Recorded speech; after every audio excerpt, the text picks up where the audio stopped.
मनुष्य की सहायता से कभी नहीं किया, कभी नहीं, और ना ही करूँगा। मैंने नहीं किया था तो और मैं क्यों करूँ? आफ्टर वाइफ ने कोई तो भी नहीं लेकर आता हूँ।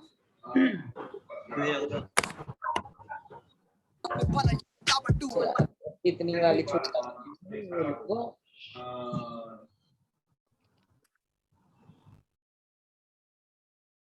अस्सलाम वालेकुम सर। सर आए? वालेकुम सलाम।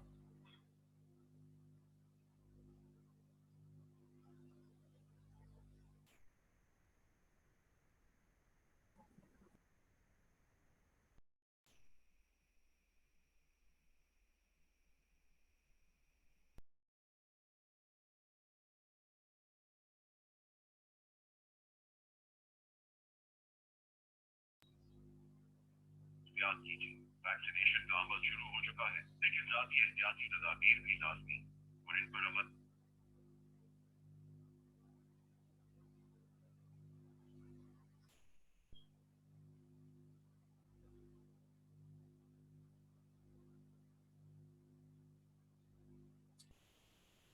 अच्छा, सब लोग जो है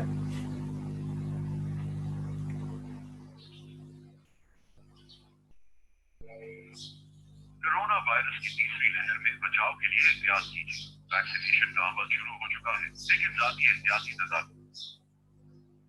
नासिर साहब जो है वो अभी अवेलेबल नहीं है क्लास के अंदर, मैं उनको ही ढूंढ रहा था। आप लोग किताब खोल लें ताकि हम जो है वो आज कंटिन्यू कर सके अपनी प्रैक्टिस।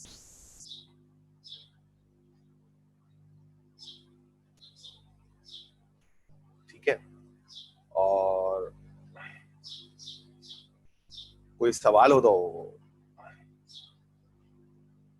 पिछली वाली क्लास के हवाले से तो वो बता दें। सर अस्सलाम वालेकुम। सर उमर बात कर रहा हूँ। ये अभी मैंने अपनी ये बिलिंग चेक की थी तो उसमें मुझे चार्ज हुए थे $0.02। मतलब अमाउंट नहीं इतनी बड़ी, लेकिन एक बात, अच्छा वो चार्ज कहाँ हुए हैं? अमेजोन सेज में रन इंस्टेंस, और उसके अगर नीचे में अगर देखूँ तो एंड पॉइंट जो MLT2 मीडियम है उस पे चार्ज हुए होंगे। ठीक है, बिल्कुल। तो आप यहाँ पर देख लें, अगर आपको स्क्रीन नजर आ रही हो। जी जी सर, स्क्रीन नजर नहीं आ रही। ठीक है, अगर आपको ये स्क्रीन नजर आ रही हो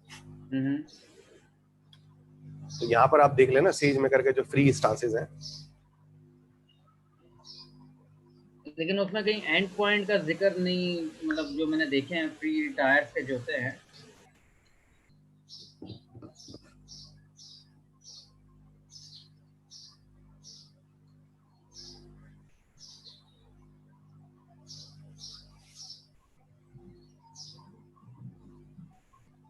आर यू श्योर?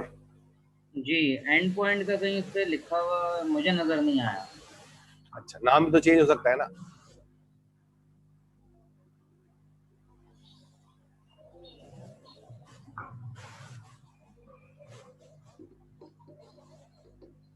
है?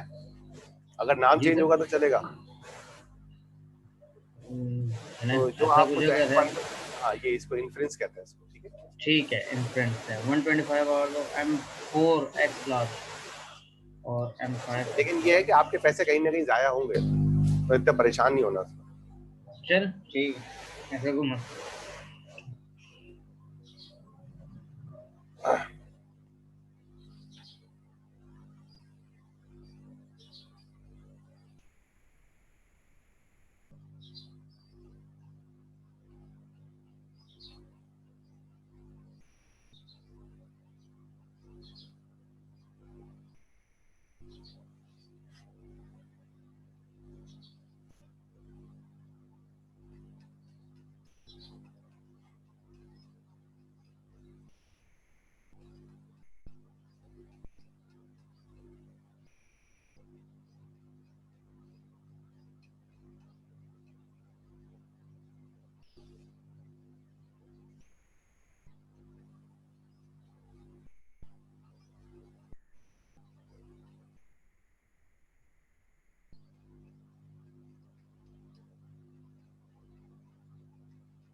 अच्छा, जो चैप्टर 4 है इसका बहुत ज्यादा कोई डायरेक्ट रिलेशनशिप जो है वो चैप्टर 3 से है नहीं।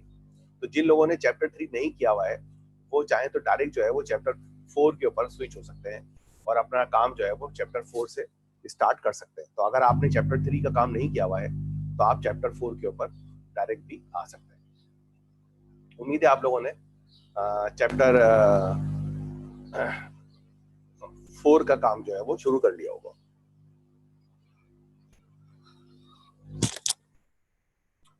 चैप्टर 4 के हवाले से कोई सवाल करता आपके पास चैप्टर 4 खुला हुआ होना चाहिए और उसके हवाले से कोई सवाल हो तो आप मुझे कर सकते हैं।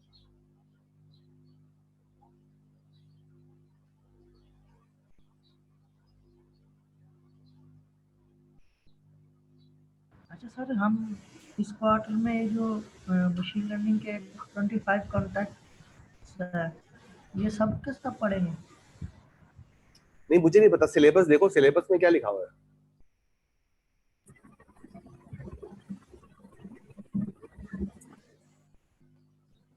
ठीक है सर।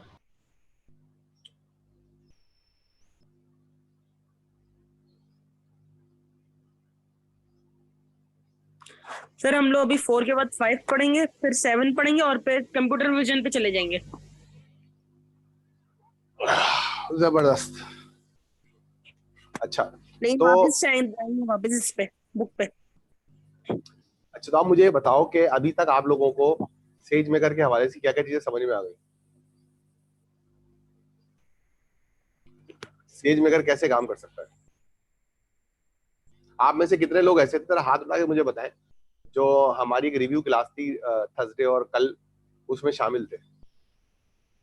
कौन ऐसा है जो नहीं था, ये बता दो। चलो, कौन कौन कल रात की क्लास में नहीं था? एक सर मैं नहीं था। सर मैं भी नहीं था। 3 4 मैं भी नहीं था। सर मैं भी नहीं था।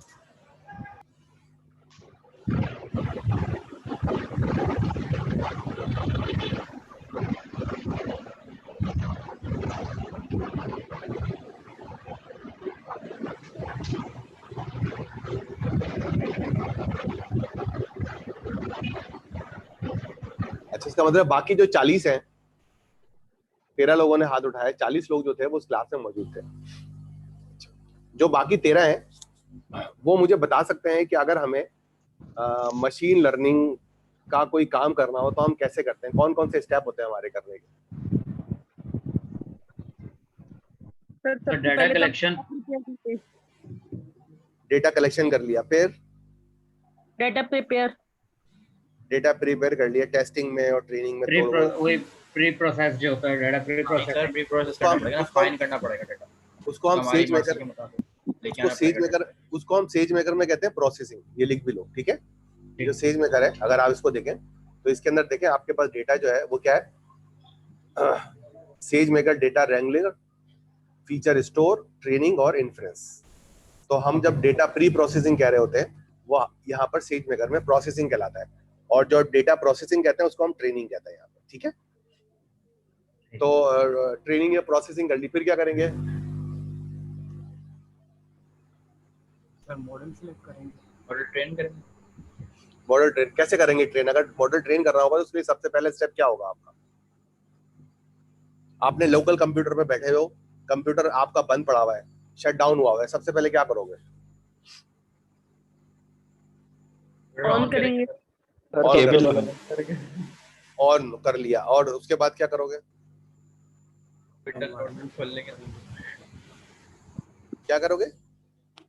एनवायरनमेंट सेट करेंगे ताकि वो इन्वायरमेंट सेट करने से क्या मतलब है? पहले तो सॉफ्टवेयर खोलेंगे पाइथन। कोई ना एनवायरनमेंट, पाइथन का सॉफ्टवेयर खोलेंगे। कौन सा सॉफ्टवेयर है पाइथन का? वो सॉरी एनाकोंडा सर। जुपिटर या सेज मेकर, अगर सेज मेकर पे जुपिटर नोटबुक खोलेंगे, वहां से जुपिटर नोट खोलेंगे, वहां पे ठीक है, लाइब्रेरी से कराएंगे, फिर मॉडल सिलेक्ट करेंगे सर, ठीक है। फिर क्या करोगे? लाइब्रेरी इंपोर्ट करा ली, फिर क्या करोगे? कोड लिखेंगे ना सर। कोड लिखोगे, कोड लिखने के बाद क्या करोगे? रन करेंगे, उसको रन करेंगे, रन कर लिया, फिर क्या करोगे? फिर सर एक्यूरेसी चेक करेंगे, रिजल्ट उसके देखेंगे, हिसाब रिजल्ट से आएगा, उसको मॉडिफाई करेंगे, लेयर्स बढ़ाएंगे, लेयर्स कम करेंगे, हाइपर पैरामीटर्स चेंज करके देखेंगे। फिर क्या करोगे? रिजल्ट सर सही आएगा प्रेडिक्शन फिर करेंगे फाइनल। पार्टी करेंगे। ठीक है, अब रिजल्ट गलत आ गया, मतलब रिजल्ट आपके ख्याल से सही था या टाइम खत्म हो गया आपके पास, अब अगले दिन दोबारा ये वाला काम करना है, तो आप क्या करोगे? कंप्यूटर आपने ऑन कर लिया, अब क्या करोगे? अगेन यही प्रोसेस होगा सर, दोबारा से फिर तब क्या करोगे? प्रोसेस होगा ना, दोबारा लाइब्रेरी दोबारा इंपोर्ट करोगे, नहीं दोबारा क्यों करेंगे? फिर कोड दोबारा लिखोगे। या सर ऐसा भी हो सकता है जो हमने मॉडल सेव कराया होगा उसको जो है अगेन जो है वो क्या कहते हैं उसकी ट्यूनिंग कर लेंगे ताकि मॉडल तो खराब है ना, सेव वाले मॉडल की ट्यूनिंग कैसे करोगे? उसमें ही पैरामीटर चेंज करके देखेंगे। नहीं सर वो बेस्ट मॉडल तो सेव करता ही है ना, तो उस जो बेस्ट मॉडल है उसको मैं अभी देखो बेस्ट मॉडल वाला सेज मेकर की बातें नहीं कर रहा हूँ, मैं लोकल कंप्यूटर की बातें कर रहा हूँ। सर मॉडल तो सेव होगा, उसमें मतलब हाइपर पैरामीटर चेंज करेंगे ना उसके लेंस मॉडल सेव करने से क्या मतलब है? आपके कोड सेव होंगे या मॉडल सेव होगा? दो अलग अलग चीजें, कंफ्यूज हो रहा हूँ मैं। मॉडल सेव होगा सर, मॉडल के जो मॉडल से क्या मतलब है? मॉडल डॉट सेव वाली कमांड, कोड सेव होगा या मॉडल सेव होगा? मेरे ख्याल से कोड सेव होगा सर, उसमें मॉडल अभी सही बना ही नहीं है, जब तो कोड हम सेव रखेंगे। कोड सेव आपने किया हुआ है, हाँ कोड आपने सेव किया हुआ है, तो इसका मतलब ये हुआ कि ये वाला काम कर रहे हो ना आप समहाउ, कि सिर्फ पहली मर्तबा जो है वो आप लाइब्रेरी रोड और राइटिंग करोगे और बाकी जगह जो है वो नहीं कर रहे होगे, यही कर रहे होगे ना?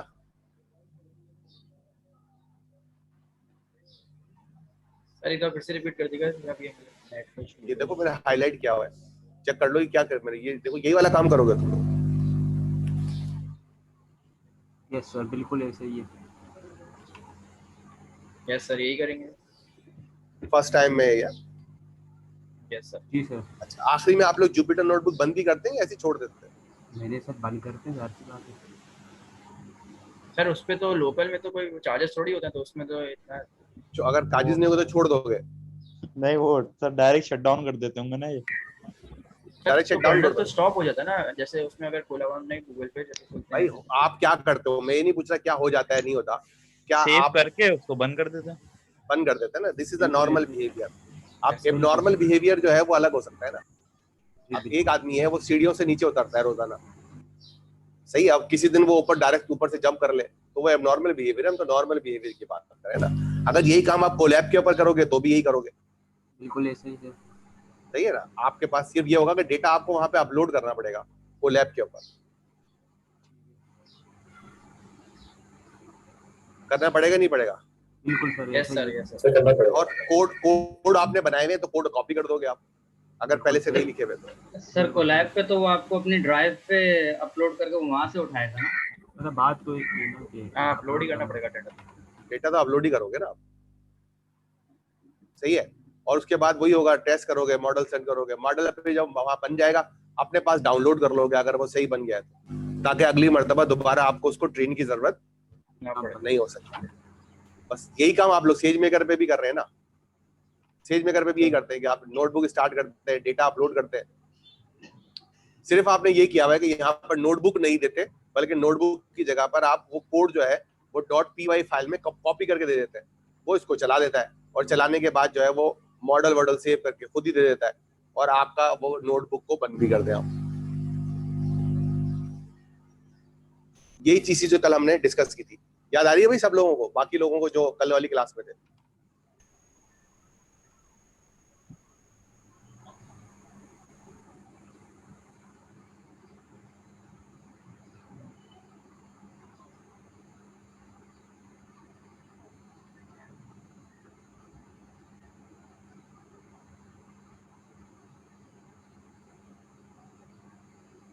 सर जो एक्स्ट्रा क्लास होती है ना उसका मेल आता है ना, पता चलती है? आप छोड़ दो ना एक्स्ट्रा क्लास को, मुझे बताओ ये वाली बात समझ में आ रही है आपको? जी सर बिल्कुल। ठीक है, आप सिलेक्ट का चैनल यूज करते हैं? सर हर थर्सडे होती है ना क्लास 10:30 बजे। जरूरी नहीं होती, मूड पर होती है ना, क्योंकि वो अनऑफिशियल होती है, वो कोई ऑफिशियल क्लास नहीं होती। लेकिन मैं स्लैक के ऊपर और व्हाट्सएप के ग्रुप के ऊपर और फेसबुक के ग्रुप के ऊपर, जहां जहां मेरी रसाई है मैं वहां पर अनाउंस करता हूँ इसको। अगर आप लोग जो है वो सिलेक्ट का चैनल, खुसूसन अनाउंसमेंट का चैनल लाजमी तौर पर देखा करें रोजाना।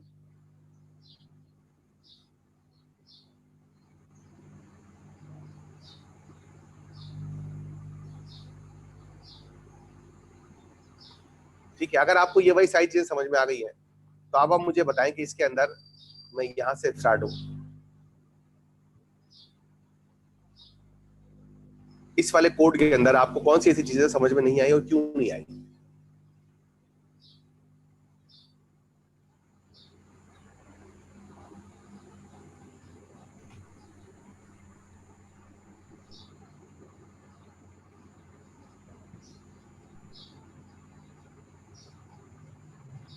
आवाज नहीं आ रही मुझे आप लोग में से किसी की भी। क्या पूछा सर आपने? मैंने पूछा है कि आप में से कितने लोग ऐसे हैं जिनको ये वाला जो वेब क्लासिफिकेशन विद एक्जीक्यूट उसके कोड समझ में नहीं आए हैं, और कौन से कोड समझ में नहीं आए हैं वो मुझसे सवाल कर सकता है। अगर कोई कॉन्सेप्चुअल चीजें पूछना चाहता है तो पूछ सकता है। ये जो समझो कि आप सवाल करोगे तो मैं आपके आंसर दूंगा, वरना मैं बड़े आराम से आपको जो है ना आगे मूव करके ले जाऊंगा और आप पीछे रह जाओगे। तो कोई भी मसला है, कोई भी चीज है, वो आप URIS नहीं समझ में आया। URIS क्या है? हाँ, ये बड़ा अच्छा सवाल किया आपने। URIS का मतलब, सबसे पहले URI का मतलब होता है रिसोर्स, यूनिवर्सल रिसोर्स। क्या होता है भाई? Universal resource identification. यानी कि अगर आपके पास कोई भी चीज पब्लिकली अवेलेबल है तो उसकी एक यूनिक आइडेंटिफिकेशन होनी चाहिए। इसका एक तरीका कार ये होता है कि कोई भी चीज समझ में नहीं आया तो आप उसको इंटरनेट पे जाकर सर्च कर लें, डिफाइन URI।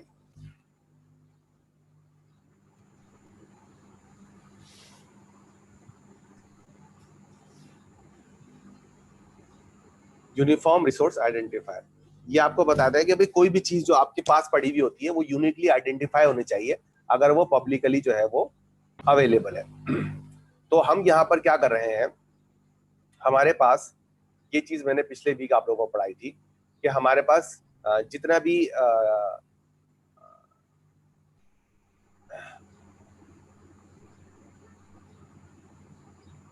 मशीन लर्निंग के एल्गोरिथम मौजूद हैं, उनकी कंटेनर इमेजेस बनी हुई है। हमें सिर्फ उनको कॉल करना है, तो उसके लिए हमें जो है वो उस लिस्ट की जरूरत पड़ेगी जहां पर वो मौजूद है। तो हम URIs की जो है वो इंपोर्ट कर लेते हैं और उसमें से अपने काम की लिस्ट अपने काम का कंटेनर उठाते हैं और उसको जो है वो एग्जीक्यूट कर लेते हैं। इसमें अगर कोई बात समझ में नहीं आई है तो पूछ लो।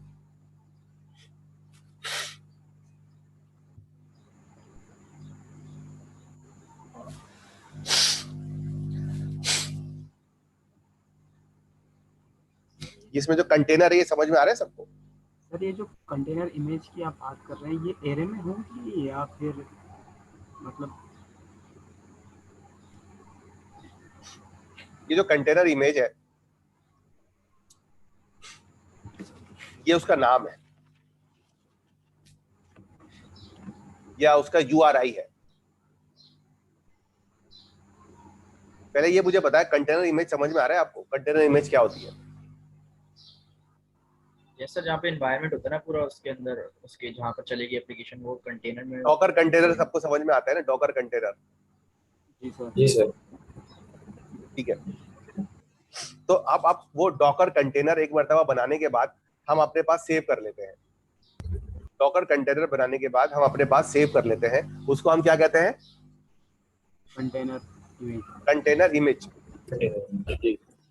ठीक है, अब अगर हमें उसको चलाना है तो उसके लिए हमें क्या चीज चाहिए?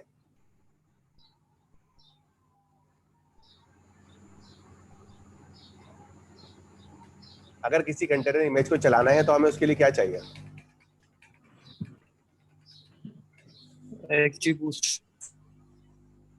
मजाक कर रहे हो?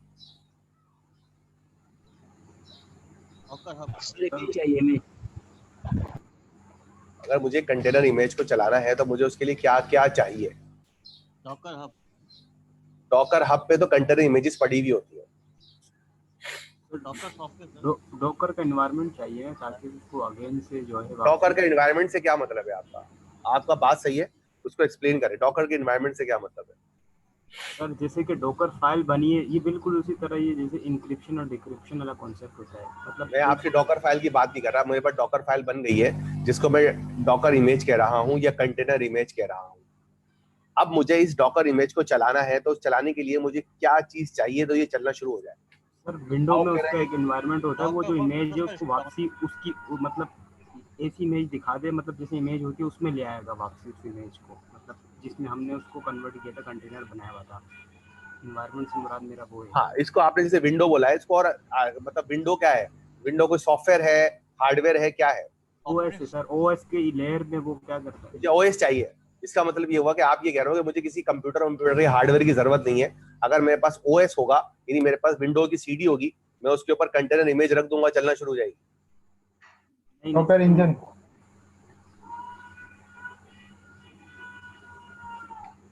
हार्डवेयर तो चाहिए होगा ना सर, स्टोरेज। नहीं सर, मेरा कहने का मकसद ये है कि ऑपरेटिंग सिस्टम की जो लेयर्स, मतलब डॉकर में हम उसका एक एनवायरनमेंट की सेटअप हुआ होगा हमारे पास ओएस में, ताकि वो क्या होता है डॉकर? डॉकर क्या कहते हैं उसको? कमांड सर, ये डॉकर कमांड। डॉकर इंजन यानी कि मैं आपको थोड़ा आसान समझाता हूँ, आप लोग चीजों को इतना कॉम्प्लिकेट कर देते हो क्योंकि उसमें ज्यादा एक्सपेक्टेशन हाई कर देते हो। सिंपल बात ये है, अगर मेरे पास एक हार्डवेयर है, उसके ऊपर कोई भी ऑपरेटिंग सिस्टम इंस्टॉल है, मेरे लिए बिल्कुल भी इंपॉर्टेंट नहीं है वो ऑपरेटिंग सिस्टम क्या है। अगर उसके ऊपर डॉकर रन टाइम अवेलेबल है, तो मैं अपनी इमेज जो है वो वहां पे कॉपी करूंगा और डॉकर में वो मेरा डॉकर इमेज एग्जीक्यूट हो जाएगी। इसमें कोई बात गलत है तो बता दो।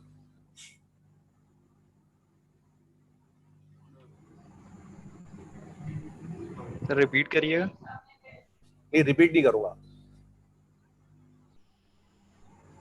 कोई और रिपीट कर दे मेरे भी यहाँ पर।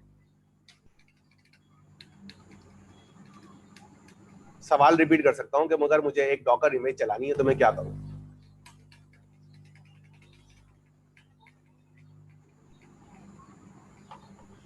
जहाँ पर एनवायरनमेंट सेट है वहाँ जाके डॉकर कंटेनर चला देखो, उल्टी सीधी बात, सिंपल बात करो ना यार, सिंपल बात करो। एनवायरनमेंट से क्या मतलब है?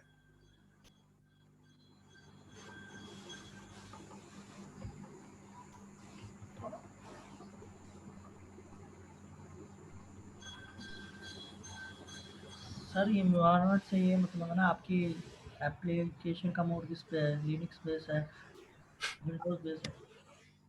इससे क्या फर्क पड़ रहा है? अगर मेरे पास डॉकर इमेज है तो इससे क्या फर्क पड़ता है कि मेरा ऑपरेटिंग सिस्टम विंडोज है या लिनक्स है? सर पोर्टेबल हो, सपोर्ट ना करता हूँ यार ये तो आप पॉसिबिलिटी पे चले गए ना, मुझे आप ऑप्शनलिटी के पर जाओ। मुझे एक बात बताओ, अगर मुझे पाइथन का प्रोग्राम चलाना है तो उसके लिए मुझे सबसे इमीडिएट ये इंपॉर्टेंट चीज क्या है चलाने के लिए? सर पाइथन के प्रोग्राम का नाम जो होगा, जो उसको रन करना है, जो रन करना है। यार नाम को छोड़ो ना, अगर मुझे पाइथन के प्रोग्राम को कंपाइलर होना चाहिए, अगर मैं पाइथन के प्रोग्राम को एग्जीक्यूट करना चाहता हूं तो मुझे सबसे पहले क्या चीज चाहिए? एडिटर चाहिए ना, जिसको रन कर सके रियल रन टाइम पे। हाँ, रन टाइम चाहिए ना, यानी कि पाइथन का वहां पर सॉफ्टवेयर इंस्टॉल हो, पाइथन रन टाइम जिसको हम कहते हैं। मैं पाइथन के आगे उस प्रोग्राम का नाम लिखूंगा, पाइथन चलनी शुरू हो जाएगी, बात खत्म हो गई। ये हमारी बेसिक रिक्वायरमेंट है ना। इसमें इस बात से क्या फर्क पड़ रहा है कि ऑपरेटिंग सिस्टम विंडोज है या लिनक्स है या आईओएस है? ठीक है। इसी तरह अब मैं आपसे सवाल ये करता हूं कि अगर मेरे पास कंटेनर इमेज है तो कंटेनर इमेजेस को चलाने के लिए मुझे क्या चाहिए? मेनली डॉकर रन टाइम चाहिए। डॉकर रन टाइम चाहिए ना। डॉकर रन टाइम को, अब डॉकर रन टाइम को एग्जीक्यूट होने के लिए क्या चाहिए? हार्डवेयर चाहिए। यानी दूसरे अल्फाज में, अगर मेरे पास, गौर से सुनना, फिर बार बार आप मुझसे रिपीट करा देंगे, फिर रिपीट करें ब्लैंक हो जाता हो। भाई मेरे पास अगर कोई हार्डवेयर हो, उसके ऊपर जो है वो कोई भी ऑपरेटिंग सिस्टम इंस्टॉल हो, मुझे इससे कोई गरज नहीं है। मैं उस हार्डवेयर को अगर मैं स्टार्ट करूं और उसके अंदर डॉकर इमेज जो है वो कॉपी करूं और डॉकर रन टाइम मौजूद हो, तो वो मेरी इमेज चलना शुरू हो जाएगी और मेरा काम हो जाएगा, बात खत्म। इससे अलावा या इससे आगे पीछे कोई मसला है तो बताओ। सही है सर।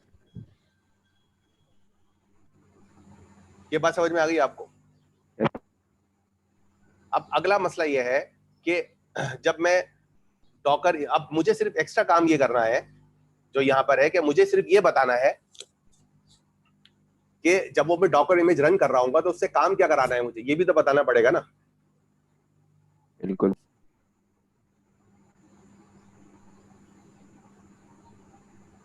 तो ये वाली चीज जो है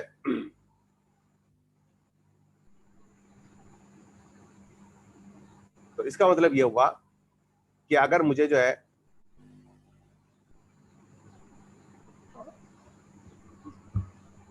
तो मुझे क्या करना है, मैंने एक नोटबुक स्टार्ट की सेजमेकर के ऊपर, अपना डेटा अपलोड किया। उसके बाद जो है वो मैंने बताया कि मुझे हार्डवेयर कौन सा चलाना है, सही है। मैंने उसको बताया कि मेरा हार्डवेयर कौन सा है, मैंने अपना हार्डवेयर बताया, मैंने बताया कि मेरी इमेज कौन सी कंटेनर इमेज जो मुझे चलानी है, और मैंने उसको बताया कि मेरे कोड कौन से हैं। ये जब मैं तीन चार चीजें उसको बता दूंगा वो मुझे चलाकर मुझे आउटपुट दे देगा। अगर ये बात समझ में नहीं आई तो पूछ लो, ये बस यही है। ये बात समझ में आ गई तो आपको सेज मेकर समझ में आ गई, और अगर ये वाली समझ में नहीं आई और खामोश रहे तो फिर आपको कभी भी सेज मेकर समझ में नहीं आई। सर डॉकर रन टाइम तो उस पे ही होगा ना जो आप इंस्टेंस चलाएंगे, उस पे होगा ना मौजूद? बिल्कुल होगा।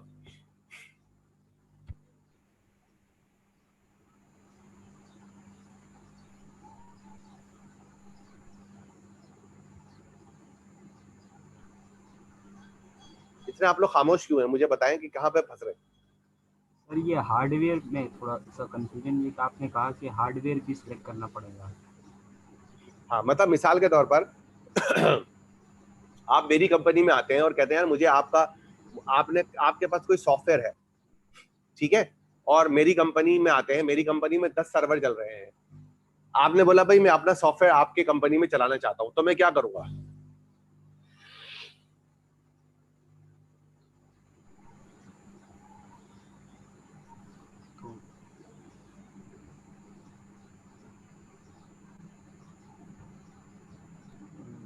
सर विंडो के हिसाब से पूछना चाह रहे हैं या लोकल? भाई आप मुझे ये बताएं, मेरे पास 10 सर्वर चल रहे हैं, सही है, आपने एक सॉफ्टवेयर बनाया हुआ है पाइथन के अंदर, वो सॉफ्टवेयर आप मेरे पास लेकर आए कि सर ये आप चला के देखें, तो मैं क्या करूंगा? और आप अपने हार्डवेयर पे उसको चलाएंगे? हाँ, कौन से वाले पर? मेरे पास तो 10 सर्वर है।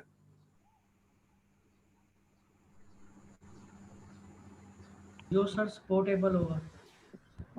लेट्स सपोज, चलो जो भी सपोर्टेबल होगा, जो भी सर्वर मेरे पास अवेलेबल होगा मैं उस पर चला दूंगा। इसमें मुश्किल बात क्या है? सर वो अलग से रिसोर्सेस लेने लग जाएगा उस फाइल उसके। हाँ तो ले ले कोई मसला नहीं है। मतलब मुझे एक बात बताओ कि ऐसा कैसे हो सकता है कि कोई सॉफ्टवेयर बगैर हार्डवेयर के कैसे चलेगा? बिल्कुल भी नहीं चलेगा सर, हार्डवेयर तो नेसेसरी चाहिए होगा, है ना। अब हार्डवेयर का मतलब क्या है? कौन कौन सी 3 चीजें हार्डवेयर की एसेंशियल है, या 4 चीजें? रैम हार्ड डिस्क, प्रोसेसर और प्रोसेसर, जीपीयू। मुझे 3 चीजें चाहिए ना, प्रोसेसर, रैम और स्टोरेज, 3 चीजें ही चाहिए ना मुझे। कंटेंट सेव भी तो होंगे ना कहीं पे? क्या कह रहा हूँ? कंटेंट कहीं सेव भी तो होंगे लोकली, जो मतलब प्रोसेस। हाँ तो हार्ड डिस्क चाहिए ना मुझे, हार्ड डिस्क, रैम और प्रोसेसर, 3 चीजें चाहिए ना। इसका मतलब ये हुआ कि आप जो नई चीजें मार्केट में आ रही हैं वो ये कहती हैं कि भाई आपको जब भी किसी हार्डवेयर की जरूरत हो तो बजाय ये कि आप कंप्यूटर पे चलाएं, आपको हम जो है वो वर्चुअल हार्डवेयर दे देंगे, यानी कि एक आपको इमेजिनरी हार्डवेयर दे देंगे, आप उसके ऊपर चला दें, वो फिजिकल हार्डवेयर का ही हिस्सा होगा।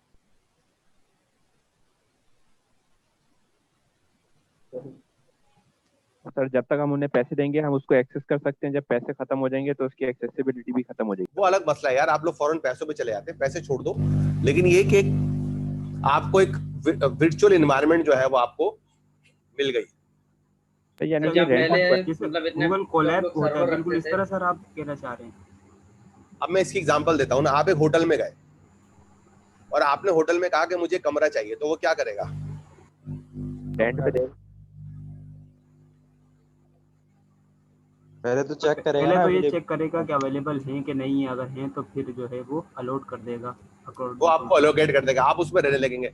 जब आप वो काम खत्म कर देंगे तो क्या होगा, फिर सर चेकआउट, फिर वो किसी और को दे देगा, बुकिंग करेगा फिर। किसी और को दे देगा। इसका मतलब ये हुआ कि अगर मेरे पास 10 कमरे हैं, एक मेरे पास बिल्डिंग है उसके अंदर 10 कमरे हैं, तो असल में उन कमरों के अंदर मैं आपको जो सारे फीचर है वो मिलते जुलते हैं। उसमें एक बेड पड़ा हुआ है, एक वॉशरूम है, एक जो है वो सिटिंग के लिए 2-3 चेयर है। ये बहुत सारे ऐसे कमरे हैं। कोई बंदा मेरे पास आता है, मैं उसको एक कमरा अलोकेट करता हूँ, वो अपना वहां पर 1 दिन गुजारता है, 2 दिन गुजारता है, उसके बाद जो चला जाता है वो कमरा मैं किसी और को अलोकेट कर देता हूँ। इसके अंदर, इस पूरे के पूरे प्रोसेस के अंदर मेरे पास बहुत सारे कमरे जो हैं वो अवेलेबल है। उसमें से कुछ कमरे खाली भी हैं, कुछ कमरे भरे हुए भी हैं। ये वाली बात समझ में आ रही है आपको? इसी तरह अब उसने क्या किया, इस पूरी की पूरी बिल्डिंग के कमरों को उसने अपनी एक बिल्डिंग के अंदर बहुत सारे कमरे बना लिए। टेक्निकली तौर पर फिजिकली देखा जाए तो वो बिल्डिंग ही है, लेकिन बिल्डिंग के अंदर बहुत सारे कमरे मौजूद है। वो हर कमरा जो है वो बिल्डिंग की कोई ना कोई रिसोर्स शेयर कर रहा है। बाथरूम, बिल्कुल ऐसे ही सर, बेडरूम, स्पेस शेयर कर रहा है ना। बिल्कुल। जैसे आप बाथरूम है, अब एक बंदा जो है वो उस बाथरूम के अंदर पानी बहाएगा तो वो पानी जो है वो सेंट्रल डक्ट से होता हुआ, ड्रेनेज से होता हुआ निकल जाएगा। ठीक है, तो यही चीज जो है ये आपके विजुअलाइजेशन के अंदर होता है कि आपके पास एक फिजिकल कंप्यूटर है, उसके अंदर जो है उसने 1000 छोटे छोटे जो है वो वर्चुअल मशीन्स जो है, जिनको हम इंस्टेंस कहते हैं, वो हमने लगाए हुए हैं। अब जब हमें कोई काम करना होता है, हम क्या करते हैं, जो हमें डॉकर इमेज चाहिए होती है वो हम डाउनलोड करते हैं, चाहे हम डॉकर हब से करें या हम जो है यहाँ से अमेजोन से डायरेक्ट कर लें। और उसके बाद जो है वो हम सेज मेकर को जाकर, सेज मेकर को जो मेरा कंट्रोलिंग पॉइंट है, सेज मेकर में जाकर बता रहा हूं कि भाई ये मेरा कंटेनर है जो मैंने जिसका नाम अभी ढूंढा है, सही है, और ये मेरा एग्जीक्यूशन रोल है जो मुझे चाहिए। मेरे पास एक इंस्टेंस काउंट है, मुझे इस टाइप का जो है वो चाहिए मुझे, और ये वाला काम कर दो, तो वो ये काम करके दे देगा।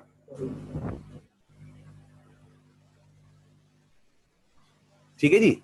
इसका मतलब ये हुआ कि मैं अपने एक होटल के रूम में गया, तो अब मैं होटल के रूम में खुद नहीं जा सकता, मैं जो हूं वो रिसेप्शन पे जाऊंगा, रिसेप्शन वाले को बोलूंगा कि भाई ये मेरा सामान है और ये मेरा एग्जीक्यूशन रोल है। मैं अपना शनाख्ती कार्ड वगैरह दिखाऊंगा, मैं मुझे बताऊंगा मुझे एक कमरा चाहिए, और मैं आपको बताऊंगा कि उस कमरे की टाइप क्या होनी चाहिए, और उसके बाद मुझे बताऊंगा कि मुझे जब मैं वापस जा रहा हूँ तो मेरे जो आउटपुट है, यानी मेरा जो सामान है, वो मुझे कहाँ पर वापस रख देना, तो वो मुझे काम करके दे देगा। इसको और आसान कर देता हूं मैं।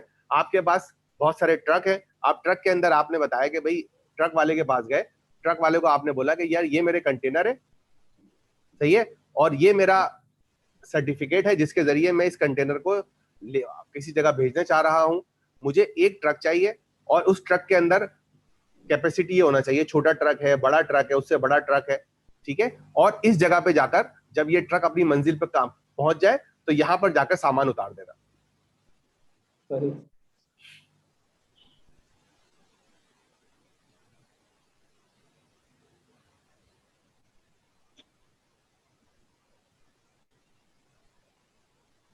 अब मुझे किसी ने कहा कि भाई मुझे जो है ना वो 1000 किलोग्राम XG बूस्ट चाहिए, तो मैंने अपने स्टोर के अंदर ढूंढा कि यार XG बूस्ट कहाँ पड़ा हुआ है, उसकी लोकेशन जो है वो मैंने इसमें लाकर सेव कर दी, ठीक है, और फिर मैंने बताया कि भाई ये मेरे पास जो 1000 XG बूस्ट है, अपने एस्टिमेटर को बोला कि यार ये XG बूस्ट जो है ये जो है इस वाले ट्रक के ऊपर, इस वाले आउटपुट के ऊपर जाके डाल दो, या इसको यूं कर लेते हैं कि भाई एक बंदा आया, उसने कहा कि यार मुझे जो है ना वो चिकन टिक्का बिरयानी खानी है, सही है, तो मैं मेन्यू में गया और मैंने चेक किया कि भाई चिकन टिक्का बिरयानी जो है मेरे पास कहाँ पड़ी हुई है। मैंने उस चिकन टिक्का बिरयानी की लोकेशन जो है वो पता की। उसके बाद जो है मैं किचन में गया, और किचन में जाने के बाद मैंने कहा कि मुझे थाली के अंदर ये मेरा चिकन टिक्का बिरयानी का ऑर्डर है, ठीक है, ये मेरी चिकन टिक्का का एग्जीक्यूशन रोल है, और मुझे चिकन टिक्का बिरयानी करके आउटपुट जो है मुझे दे दो। कोई भी एग्जांपल ले ले,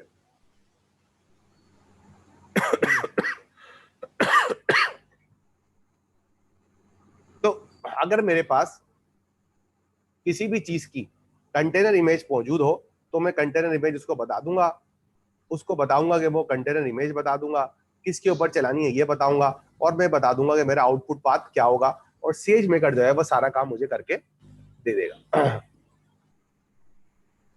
जहां तक कोई इशू हो तो बताओ। No sir. अब आप पूछोगे कि यार ये बकेट कहां से आ रही है और ये प्रीफिक्स कहां से आ रहा है, तो इसमें जो बकेट है वो कहां से आ रही है, यहाँ पे देखो पीछे कहीं लिखी भी होगी। ये पार्सल तो नहीं करके दे रहे? अब वो आपकी मर्जी है, आप कराना चाहे करा लें।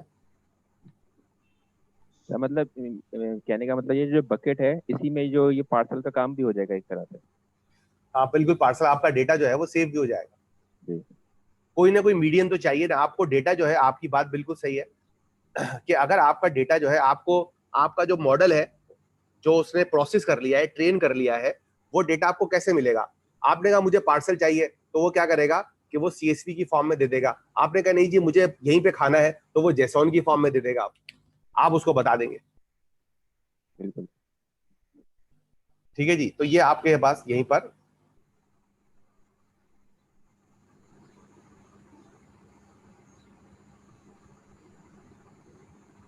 ये आपके पास बकेट का कोड है, यहां से बकेट उठाया है, यहां से सेशन उठाया है।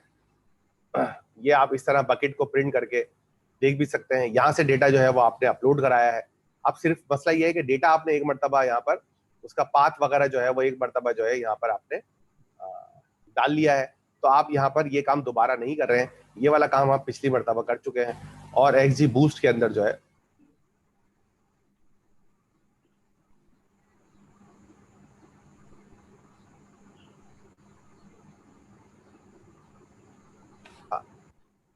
अब आप यहाँ पर ये जो XGBoost का एस्टिमेटर है, यहाँ पर वो सारी इंफॉर्मेशन दे रहे हो, बकेट और प्रीफिक्स। ये इस कोड के शुरू में, चैप्टर के शुरू में जो कोड है उसके अंदर मौजूद है। और उसके बाद जो है वो यहाँ पर आप लोग उसके अंदर अगर कुछ चेंजेस करनी है तो ये चेंजेस मौजूद है।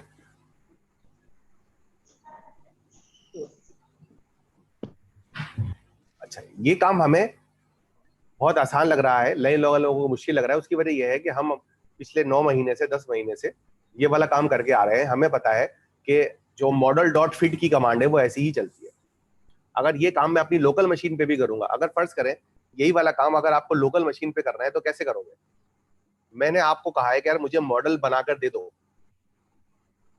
मैं अगर आपसे कहूं कि मुझे एमनिस डेटा का डेटा लो, मुझसे डेटा लो, सही है, और उसका मुझे मॉडल दे दो, तो मुझे क्या करोगे तुम अपनी लोकल मशीन के लिए क्या करोगे?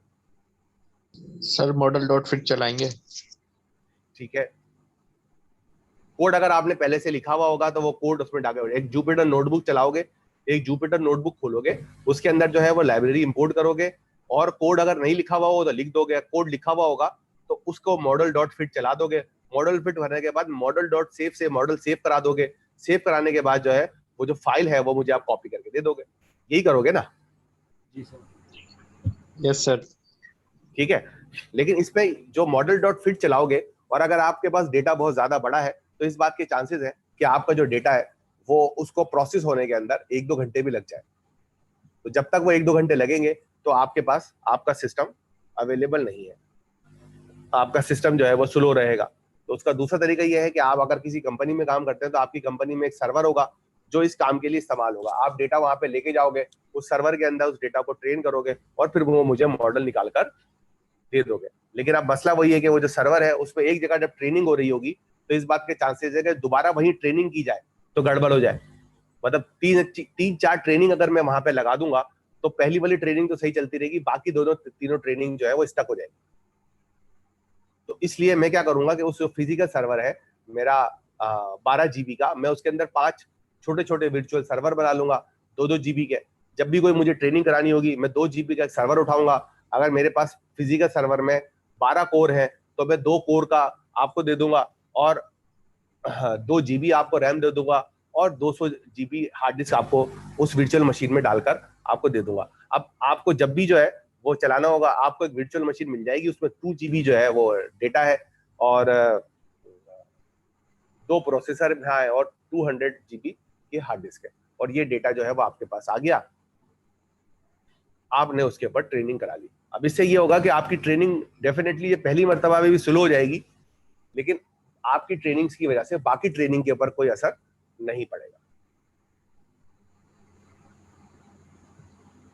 कोई सवाल?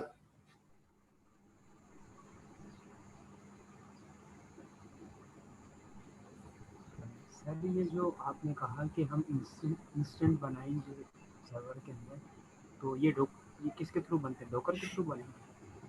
डॉकर के थ्रू बना ले, लेकिन असल में हमें इंस्टेंस बनाने नहीं है, फर्स्ट करो खुद ब खुद ही बन जाते हैं। अच्छा, हमारा ये एरिया ऑफ कंसर्न है नहीं। तो क्लाउड कंप्यूटिंग के अंदर भी आपके पास, आपको सिर्फ ये बताना है कि मेरा ये इंस्टेंस है, वो इंस्टेंस खुद ब खुद ही बना देगा। वो कैसे बनाता है वो हमारा कंसर्न है नहीं। ठीक है सर। सर मेरा एक सवाल है।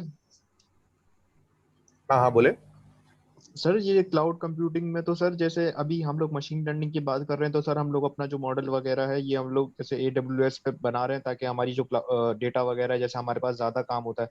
तो सर जो हम लोग वेब बेस्ड जो वेब एप्लीकेशन की जो क्लाउड कंप्यूटिंग करते हैं, तो सर इसमें क्या वही जैसे हमारा जो डेटाबेस और वगैरह जो चीजें हैं वो क्लाउड पे होंगी, बाकी जो हम एप्लीकेशन वगैरह वो बनाएंगे, तो ये क्लाउड कंप्यूटिंग इस तरफ की ये होगी? नहीं, अगर आप कोई वेबसाइट बना रहे हैं तो उस वेबसाइट को आप होस्ट कहाँ पे कराएंगे?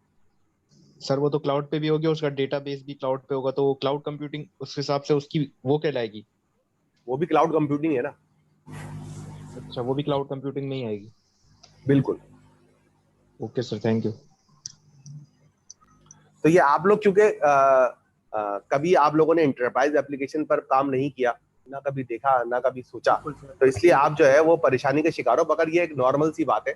मिसाल के तौर पर अभी हमारी बात हुई वेब होस्टिंग की, कि आपको अगर अपनी वेबसाइट होस्ट करानी है तो आप किसी वेब होस्टिंग वाले के पास जाएंगे, उसको बताएंगे कि हमारे पास वेबसाइट है, वो आपसे डेटा लेगा और अपनी सर्वर के ऊपर होस्ट कर देगा। अब आपको पीछे से नहीं पता कि वो सर्वर जो है वो लिनक्स है, पीलिंक्स है, क्या है। आपने उसको डेटा बता दिया और HTML की फाइलें बता दी, जावास्क्रिप्ट की फाइलें बता दी, और अगर उसमें कोई डेटाबेस इस्तेमाल हो रही है तो वो आपको वेबसाइट जो वेंडर है, होस्टिंग प्रोवाइडर है, वो आपको बताएगा कि यार ये डेटाबेस का एक्सेस करने का तरीकाकार है, इस तरीके से आप डेटा एक्सेस करोगे। वो अपने कोड में जाके लिख देंगे, आप डेटा को आप अपलोड कर देंगे, आपकी वेबसाइट चलनी शुरू हो जाएगी।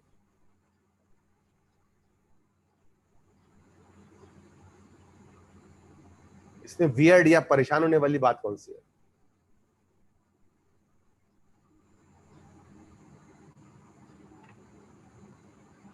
तो है तो बता दो। नहीं सर, हम पहली क्लास से फॉलो कर रहे हैं सर, समझ आया।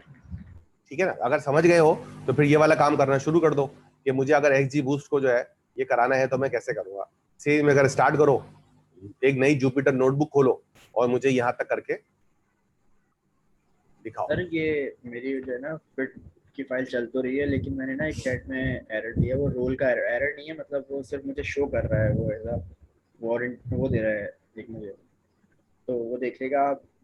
मैंने वैसे चल तो रहा है फिट, सर प्रोसेसिंग चल रही है उसकी, वैसे आता मैं रिजल्ट दिखाता हूँ। तो वो एरर क्या दे रहा है अभी तुम शेयर कर सकते हो अपनी स्क्रीन में? तुम्हारी अपनी स्क्रीन बंद करता हूँ, तो अपनी स्क्रीन शेयर। मतलब एरर नहीं है, वो चल रहा है, मतलब वो भी रही है फिट, लेकिन बस वो मुझे एक वो दे रहा है, वार्निंग दे रहा है सम सॉर्ट ऑफ। दिखाओ, वार्निंग दे रहा है ना?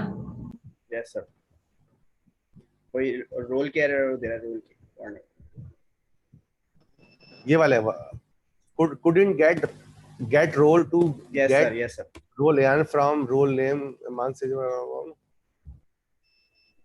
मैंने आई एम रोल क्रिएट नहीं किया था, मतलब शायद इस वजह से दे रहा। हाँ, ये हो सकता है कि आपने आई एम रोल क्रिएट नहीं किया हुआ। अभी आप आई एम रोल क्रिएट करें फिर बताएं।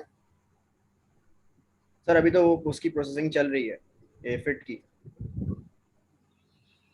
ये हो जाए तो फिर मैं करता हूँ। ठीक है, ठीक है। कर्नल बिजी है।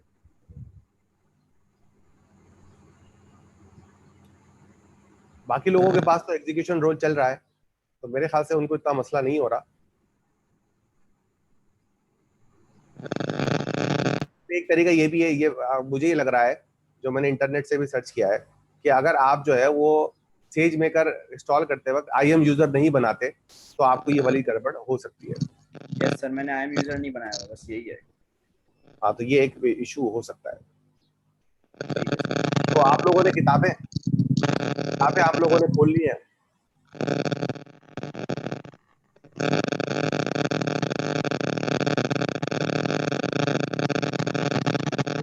बहुत आ रहा है, ये माइक म्यूट करवाते हैं। यार मैं ये राजा मोहम्मद को आप लोग बता दें, राजा मोहम्मद सिद्दीक का माइक है, उनका जो है वो इशू आ रहा है। मैं उनसे रिक्वेस्ट करूंगा कि वो माइक म्यूट कर दें।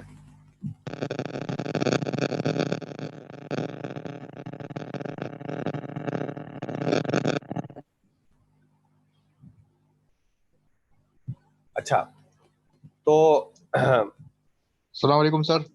वालेकुम सलाम। सर मुझे एक चीज पता चली है, तो सर मैंने सोचा कि तमाम दोस्तों से शेयर कर दूं।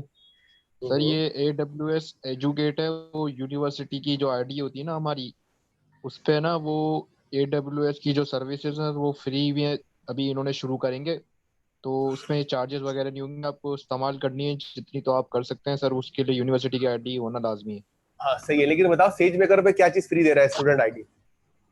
सर अभी वो सेज मेकर, आप उनके पास एक कोर्स है सेज मेकर का, तो वो कह रहे हैं कि वो आपको ट्रेनिंग देंगे ना, तो साथ में लैब के जो क्वेश्चन वगैरह, जैसे लैब की भी इनके कोई होते हैं ना क्वेश्चंस वगैरह, तो वो कह रहे हैं कि हम लैब के लिए आपको सेज मेकर देंगे, तो आप उसको भी इस्तेमाल कर सकते। भी इन्होंने करा नहीं है, अभी करने वाले हैं वो लोग।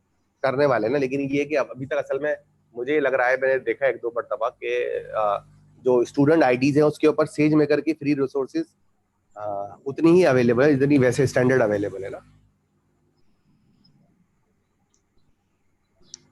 सर उसका तो आइडिया नहीं, इन्होंने लिखा हुआ था कि अभी हम लोग सर्विसेज शुरू करेंगे ये वाली। लेकिन सर वो जो स्टूडेंट आईटी वाला है ना, उसमें ये रोल नहीं नजर आते जो मशीन लर्निंग वाला, उसमें फ्री बस कोर्स की वीडियोस पड़ी हैं। या तो आप ये अपने भी जो ये मुझे किसी ने बताया था कि यार जब स्टूडेंट आईडी से आप लॉगिन होते हैं तो आपके पास सारी रिसोर्सेज अवेलेबल नहीं हो रही होती, तो थोड़ी सी रिसोर्सेज कम हो जाती है। खैर एनीवे, लेकिन ये भी अच्छा आइडिया है कि आप अपनी रिसोर्सेज वगैरह करके आप देख लें। अच्छा, तो अब आप लोगों का सबसे पहला एक काम, और चीज है सर, आपने उसका फॉलो किया हुआ है फ्रेंच और शोले का अकाउंट? नहीं सर उस पे मैंने देखा था अभी कुछ दिन पहले, सर उसने मतलब जिस तरह हम डीप लर्निंग पढ़ के गए हैं, तो सर वो अपडेट डालता रहता है, तो उसने इसी तरह 3-4 लाइन का कोड डाला हुआ था, ट्विटर का ही उसका अकाउंट था, उसने डाला हुआ था आर्ट ऑफ कीराज। तो उसका नीचे वो बता रहा था कि भाई ये जो उसने आउटपुट भी दिखाया था कि इसके टेक्स्ट के पीछे से पता नहीं शैडो रेज करने के लिए 3-4 लाइन का कोड, तो ये मैं बता रहा था उसको फॉलो कर, उसके अच्छा ना ठीक है, वो उसको भी डालता फॉलो रहता। करेंगे, अच्छा आइडिया दिया आपने। अच्छा आप ये मुझे बताएं, ये आपके पास 5 मिनट है, 5 मिनट के अंदर क्लासिफिकेशन विद एक्सजी बूस्ट के अंदर आप मुझे बताएं ये वाली चीज में से कौन सी ऐसी चीजें तो आप नहीं कर सकते, और अगर कर सकते हैं तो आप कितनी देर में मुझे करके देंगे एंड पॉइंट तक, ये डिलीट एंड पॉइंट तक, यानी 1 से लेकर 10 तक। जबकि इसके अंदर आपको ये भी याद रखना है कि इसके अंदर आपको कुछ कोड जो है वो शुरू से भी उठाने पड़ेंगे। Yes sir. यहाँ से जिसके अंदर आपको जो है वो ट्रेनिंग डेटा और टेस्ट डेटा, तो इसमें से आपके पास 5 मिनट आप लोग ले लें और मुझे बताएं कि इसके अंदर आपको कहाँ पर क्या परेशानी है, कौन सी चीज आपके पास नहीं मिल रही, ताकि फिर मैं जो हूँ वो नेक्स्ट लेवल के ऊपर मूव हो जाऊं और ये आपके लिए काम हो जाए इस वीक का। आपको मुझे एक्सजी बूस्ट जो है मुझे बताएं कि एक्सजी बूस्ट के ऊपर कौन बंदा ऐसा है जो काम नहीं करना चाह रहा। ये आपके घर का काम है जो आपको करना है।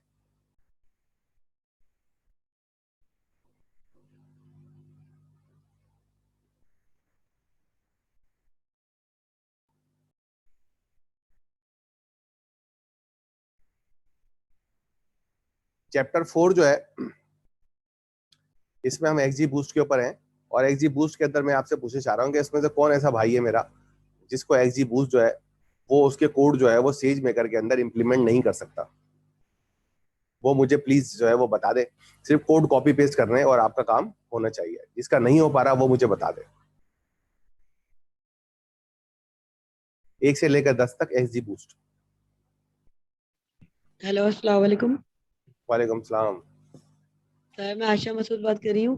पूछ रही थी कि ये पहले जुपिटर में करना है कोडिंग, फिर उसके बाद सेज मेकर में करनी है? नहीं, ये आपको डायरेक्ट सेज मेकर पे ही करनी पड़ेगी ना। अच्छा जुपिटर पे नहीं कॉपी पेस्ट नहीं कर सकते? जुपिटर के ऊपर भी आपको यहाँ पर सेज मेकर में जाकर अच्छा वही वही पड़ जाएगा आपको अगर आप सेज मेकर का जब रोल डालेंगे। आपको यहाँ पर जो है वो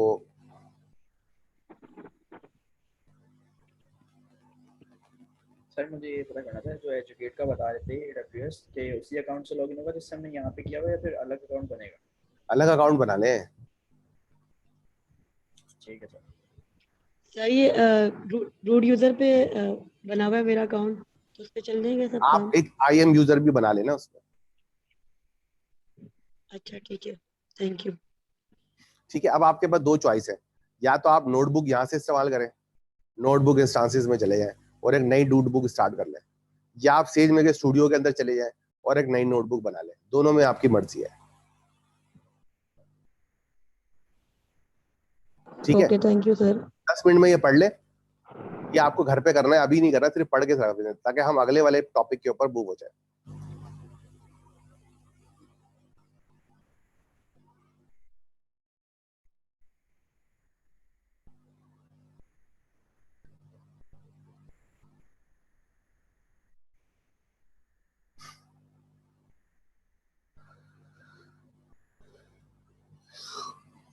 दस मिनट आपके पास है, 5:10 के ऊपर मैं आपसे सवाल करूंगा, तो आप 10 मिनट तक पढ़ते रहें।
क्वेश्चन है।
अच्छा जी, तो मैं आपको बताना चाह रहा था कि यार सेज मेकर की सारी जो अंडरस्टैंडिंग थी ना, वो अब आपके पास आ चुकी है।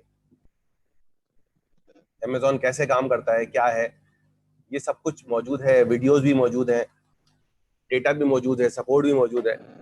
अब आपको सिर्फ चीजें चला चला के देखनी है। सेज मेकर्स के अंदर सबसे जो अच्छी बात जो मुझे लग रही है वो ये है कि इसके अंदर मुख्तलिफ किस्म के अलगर्थम भी यूज हो रहे हैं, जिनको जो है वो हम एक्सप्लोर कर रहे हैं। कम से कम जब हमने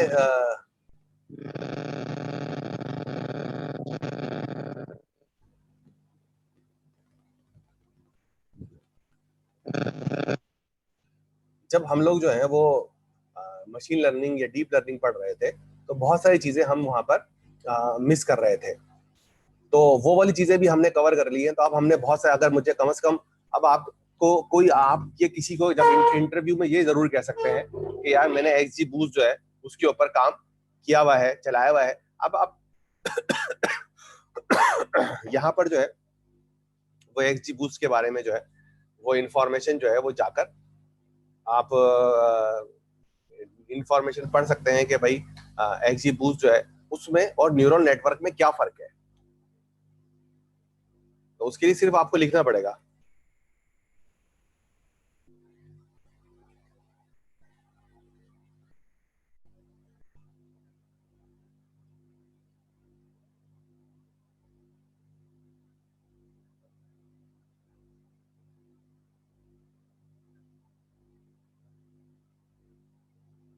या हम यहाँ पे कर लेते हैं एक्सजी बूस्ट।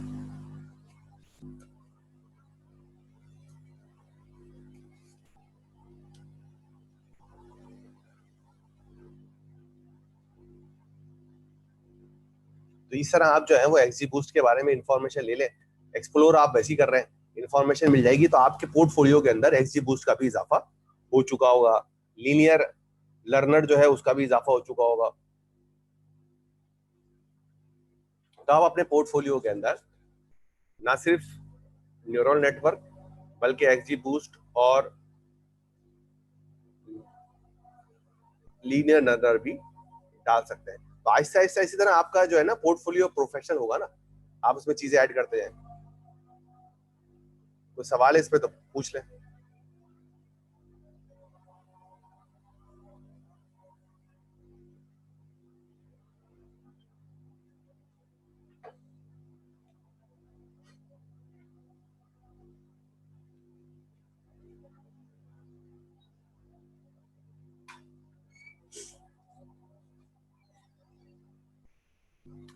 अच्छा, अब मैं 5-10 मिनट लगाऊंगा लोगों से इंडिविजुअल इश्यूज के ऊपर डिस्कस करने से कि भाई आप लोग कहाँ कहाँ पर पहुंच गए हैं और कहाँ क्या क्या चैलेंजेस जो है वो आपको फेस करने पड़ रहे हैं।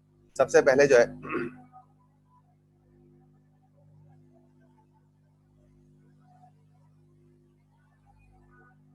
आप में से कोई वॉलंटरी बताना चाहता है कि भाई वो कहाँ कहाँ पर क्या क्या चैलेंजेस फेस कर रहा है, उसको समझ में नहीं आ रहा तो क्यों नहीं आ रहा, क्या रीजन हो सकता है, तो हो सकता है उसके लिए कोई हल निकाल लिया जाए। सर मैं जो मैंने आपको बताया मैं कर रहा था, लेकिन मैंने डिप्लॉय किया तो सर मैंने ना कर्नल को इंटरप्ट कर दिया था क्योंकि मुझे लगता है मैंने इंस्टेंस गलत यूज़ कर लिया।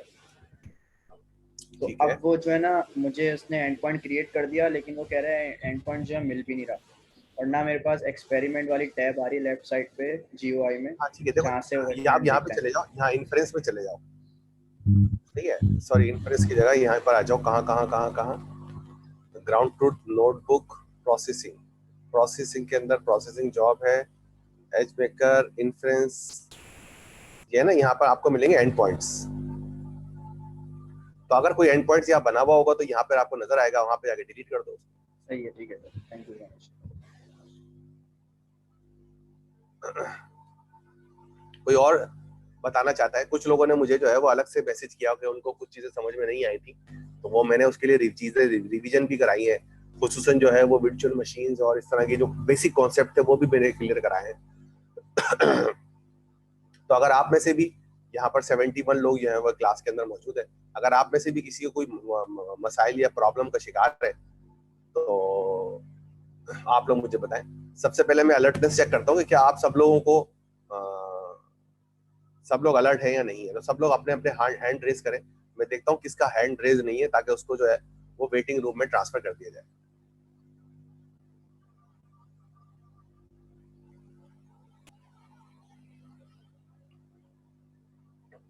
ये होगा कहाँ से हैंड? बताओ भाई इसको।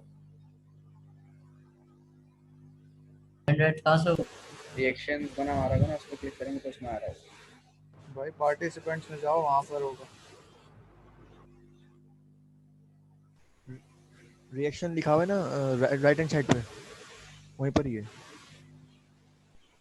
अभी मेरे पास हवावे वाइड प्राइम 2019, जुबैर, तलहा नईम, ताहा साजिद, सैयद हैदर अली रिजवी, शाजेब, इनके जो है वो अभी भी हैंड रेज नहीं आ रहे। इसका मतलब ये क्लास छोड़ के चले गए या ये सो गए।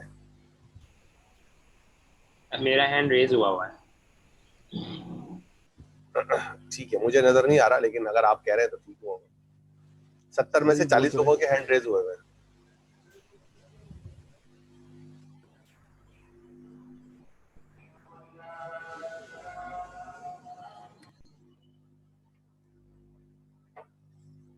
मेरे पास ऑलमोस्ट 45 ऐसा भी होता है कि वो इंटरनेट से चला जाता है।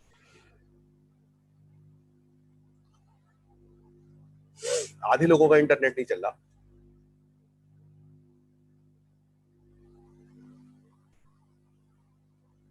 सैयद अली हैदर रिजवी, इनके साथ क्या मसला हो गया? ताहा साजिद, तलहा नईम, जुबैर, शाजेब शम्स, सलीम नासिर, अगर किसी का हैंड रेज नहीं हो रहा है तो वो मुझे कम से कम एक मैसेज जरूर कर दे, ताकि मुझे पता लग जाए कि भाई वो हो रहा है।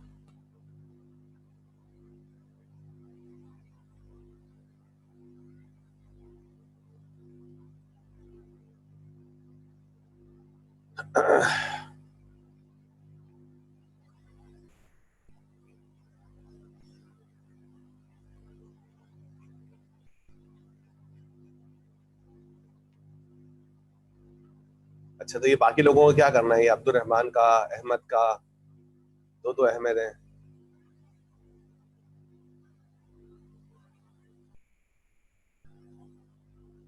जावेद, मोहम्मद अरसलान, मोहम्मद आसिम, मैं इन सब लोगों को वेटिंग रूम में डाल रहा हूँ जिनके अभी तक मेरे पास हैंड रेज नहीं आया है।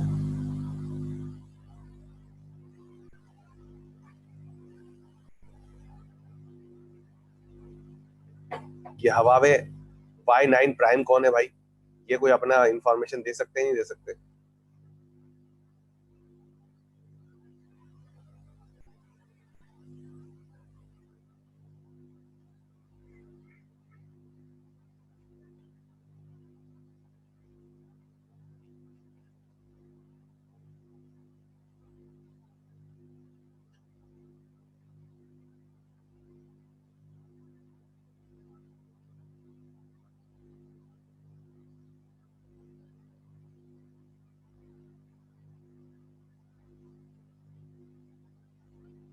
ठीक है जी, अभी भी जो है मेरे पास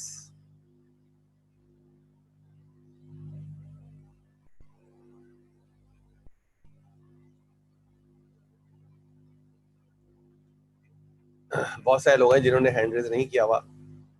जुबैर हैं, तलहा है,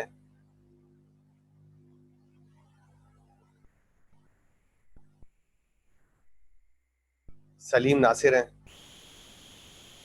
रजा खान है, PIAC है, नबील शहजाद है। नबील शहजाद क्या करना है, या तो आप कोई मुझे मैसेज करें या मैं फिर आपको वेटिंग रूम में डाल देता हूँ।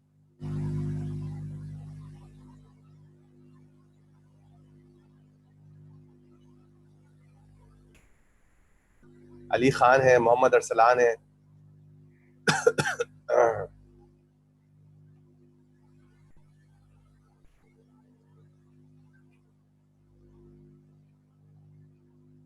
हवावे Y9 प्राइम को नहीं है।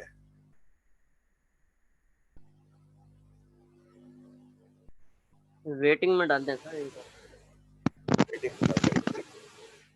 खैर, आप जिन लोगों ने हैंड रेस किए, अगर उनके को अभी भी कोई चैलेंज आ रहा है तो वो मुझे जो है वो प्राइवेट मैसेज में मुझे बता सकते हैं कि वो, या आप अगर पब्लिकली बोलना चाहते हैं तो बोल सकते हैं, ताकि अगर कोई उनको इशू है तो वो उनको हम सॉल्व कर लें। मैं ये नहीं चाहता कि आप क्लास के अंदर खामोशी से बैठे रहें और आप क्लास में कुछ भी ना कर सके। Yes sir. मेरा तो सबसे बड़ा इशू जो है ना वो इंटरनेट का चल रहा है, तो मैं डाटा पे यूज कर रहा हूँ फिलहाल तो। I can understand. Yes sir. तो हर वक्त डेटा का इशू है या इंटरनेट का इशू है, या सॉल्व हो जाएगा या हो जाता है, किस वक्त क्या करते हैं? इंशाल्लाह इस मंथ में हो जाएगा इंशाल्लाह सॉल्व, क्योंकि इंटरनेट वाले ने 2 महीने से तो बहुत टोपी करवाई थी। अब इंशाल्लाह कनेक्शन चेंज करवाऊंगा। PTCL नहीं सर, ये जो लोकल केबल नेटवर्क होता है फाइबर लिंक का वो। अच्छा अच्छा अच्छा। यस सर, आप क्या कह रहे हैं? मैं ये कह रहा हूँ कि भाई अगर किसी को कोई भी मसला है, अभी तक आप लोगों ने बड़ी मेहनत की है। इस वक्त जो लोग Q4 में हैं उन्होंने महीनों लगाए हैं, मतलब कम से कम 10-11 महीने तो लगाए होंगे मेरे ख्याल। एक साल ही कर लो। 2 साल हो गए सर, ज्यादा लग गए। 2 साल से ज्यादा होने वाले हैं सर। 2 साल होने वाले हैं सर। अभी इस शब बारात पे सर मुझे याद है सर, 2 साल पहले मैं कमीज शलवार पहन के निकला था सर पहली क्लास लेने। तो 2 साल आप लोगों ने मेहनत की है। मैं ये नहीं चाहता कि आप इस मरहले पे, आखिरी मरहले पर आकर जो है वो मसाइल का शिकार हो। सर मुझे आपसे सर रिग्रेट फील होगा कि आप अब इसमें मैं आपको बताऊं कि अगर मतलब ये जो सिलेबस है ये मेरा बनाया हुआ नहीं है, और मैंने सिर्फ ये इसलिए इसको एक्सेप्ट किया था कि मुझे ये ऐसा लगा कि ये बड़ा रियल और प्रो लेवल का काम है और इसको हम कर सकते हैं, और इसलिए जो है वो इसके अंदर मुश्किलात भी है, क्योंकि ये बिल्कुल रियल वर्ल्ड का है। यूं समझे कि ये आपको गाड़ी चलाना अब हम सिखा रहे हैं सड़क के ऊपर, तो मुश्किलात तो आएंगी, ठीक है। कभी आपका टायर फ्लैट हो जाएगा, कभी फ्यूल खत्म हो जाएगा, तो ये सारे मसले आपको प्रैक्टिकल वर्ल्ड में रहते हैं, लेकिन करना तो है ना हमें। तो इसमें अगर आप लोगों को कोई फीडबैक हो, कोई मसला हो, ऐसा कोई भी इशू जिसकी वजह से आप जो है वो क्राइसिस से निकलकर लुकिंग फॉरवर्ड करते हुए आगे जा सके, तो वो आप मुझे बताएं। हो सकता है मैं कोई मसले को हल कर दूं यार।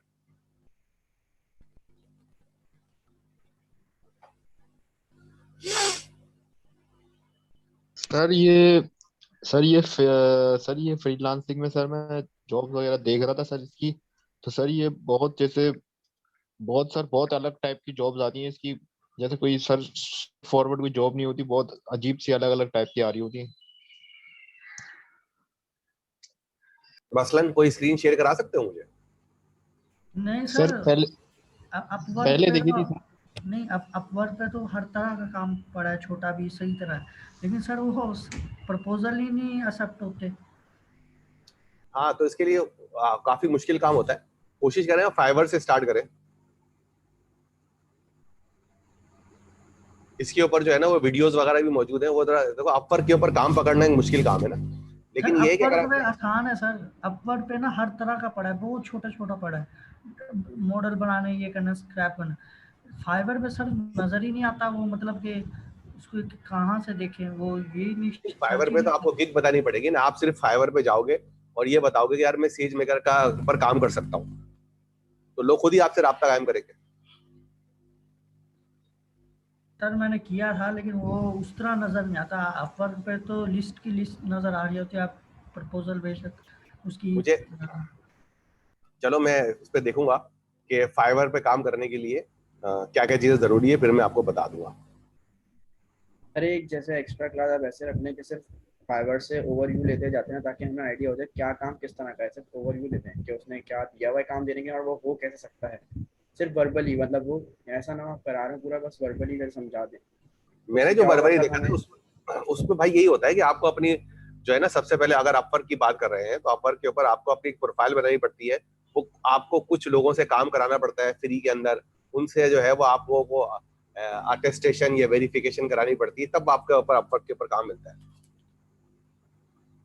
सर ये कह रहे हैं कि सर जैसे कोई प्रोजेक्ट है, मिसाल के तौर पे जैसे किसी बंदे ने प्रोजेक्ट डाला है सर, वो ये कह रहे हैं कि अगर हम इसको कैसे सॉल्व करेंगे यस सर, इस प्रॉब्लम कि प्रोजेक्ट वो होगा कैसे। मतलब अगर फाइवर पे ही करते हैं हम, हमें कोई मसला नहीं है, छोटे लेवल से स्टार्ट करें, लेकिन सर प्रोजेक्ट हमें काम होगा किस तरह ये है सिर्फ वर्बली आप अगर समझा दें ओवरव्यू करते हुए। मुझे कोई एग्जांपल दो ना, मुझे रियल से दोगे भाई ये वाला प्रोजेक्ट है, ये इसको ऐसे सॉल्व करेंगे। असल में सर वो जब आते हैं ना सामने प्रोजेक्ट पढ़ के ना, तो ऐसा लगता है मैं तो ये नहीं कर सकता, पॉसिबिलिटी हमने ये पढ़ा नहीं सर, इस तरह ऐसा लगता है। बिल्कुल सही कह रहा हूँ। मैं एग्जांपल देता हूँ सर, मैंने पिछले दिनों देखा था कि मुझे स्क्रीन पे भी शेयर करा दो ना।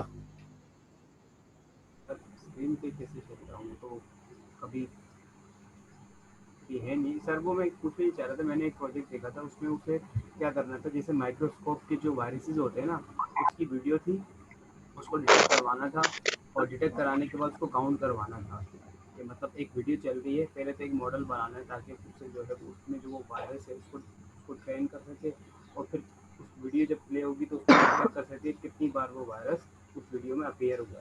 तो ये एक प्रोजेक्ट था, तकरीबन कोई $250-300 का था। ठीक है, एक तो ये हो गया। अच्छा और बताओ, कोई और बताओ।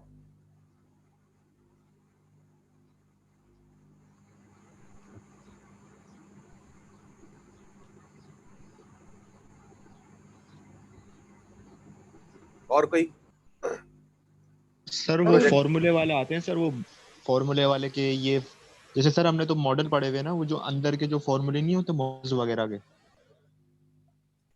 मैं चेक कर लेता हूँ ना फाइवर के ऊपर। किस पे जाऊँ, फाइवर पे जाऊँ, अपवर्क पे जाऊँ? सर अपवर्क पे चलिए। फाइवर पे तो आपको दिखेंगे नहीं, अपवर्क पे चले जाएं।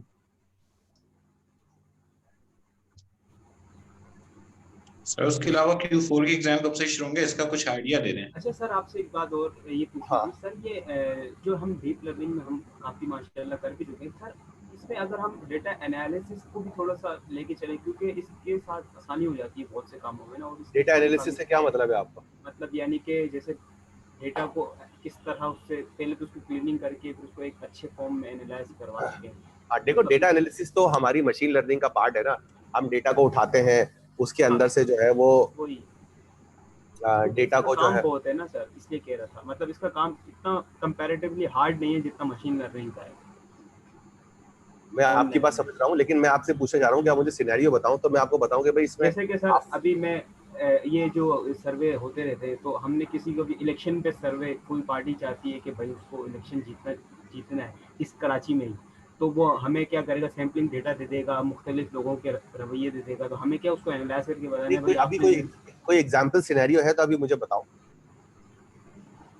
सर कराची की ट्रैफिक की प्रॉब्लम देख लें सर, इसको एनालाइज कर लें। मुझे आप डेटा बताओगे ना, देखो आप जो बता रहे हो ना वो बहुत ही हाइपोथेटिकल है, उसके अंदर आप मुझे कोई रियलिस्टिक चीजें नहीं बता रहे हो कि भाई मुझे ये करना है और ये करना है और ये करना है। कोविड का ले लेते ना सर, कोविड का ले लेते हैं। सर प्रोजेक्ट की डॉक्यूमेंटेशन रखी हुई है, लेकिन वो फिर वो डेटा साइंस से रिलेट नहीं करता है, पाइथन से रिलेट करता है सर वो।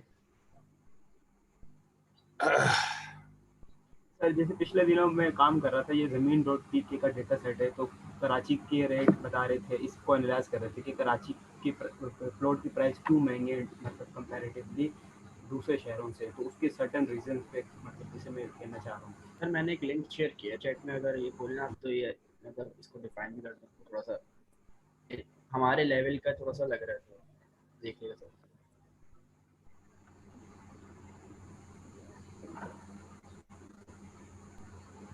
तो वो जो मैंने 10 मिनट का काम किया था वो कर दिया आप लोगों ने? कैसा डिप्लॉय हो रहा है वो एंड पॉइंट क्या था आपने किस तरह बताया, तो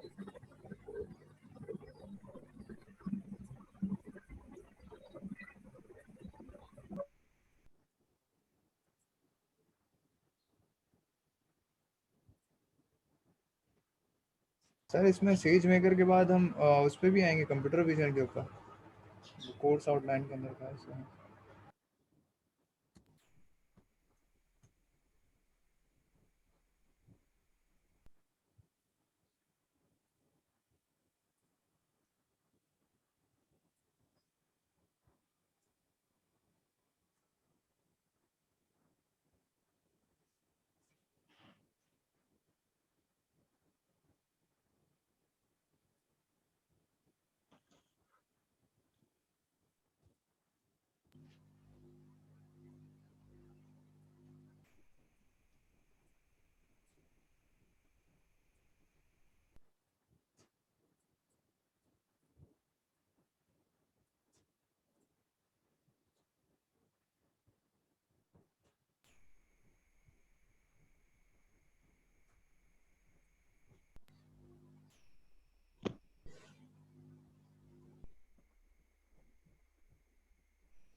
ये तो पूरा बना हुआ प्रोग्राम है, आपको इसमें नया डेटा डाल के सेट करना है, टेस्ट करना है।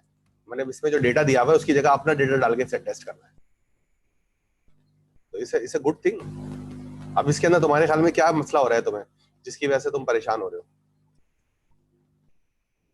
सर हम अपना डेटा डालेंगे सर, उसमें एरर्स वगैरह आएंगे तो सर उसमें उसको सॉल्व कैसे करेंगे? एरर आएंगे तो उसको सॉल्व करेंगे ना। मिसाल के तौर पर आपका डेटा जो है वो कम है तो ज्यादा करेंगे, अगर नल है तो उसमें 0 डाल देंगे, और अगर डेटा क्लीनिंग होती है ना शुरू में सर, उसके बाद हाँ, फिर वो ट्रेन वगैरह के लिए तैयार होता है डेटा। हाँ देखिए, कॉलम मैच करेंगे।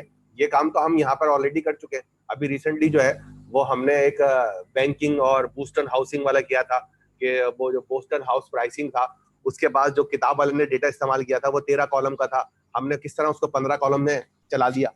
तो ये तो एक बच्चों वाली चीज है मेरे ख्याल से। तो इसमें टाइम लगेगा, बस कि आप जो है वो टाइम कितना लगा रहे हैं। तो आहिस्ता आहिस्ता जब इसको आप 2-3 मरतबा इसको कोड को चलाएंगे अपनी मशीन के ऊपर, तो ये सब चीजें आपके पास आना शुरू हो जाएंगी। इसमें मुझे कोई कॉम्प्लिकेटेड इशू नजर नहीं आ रहा।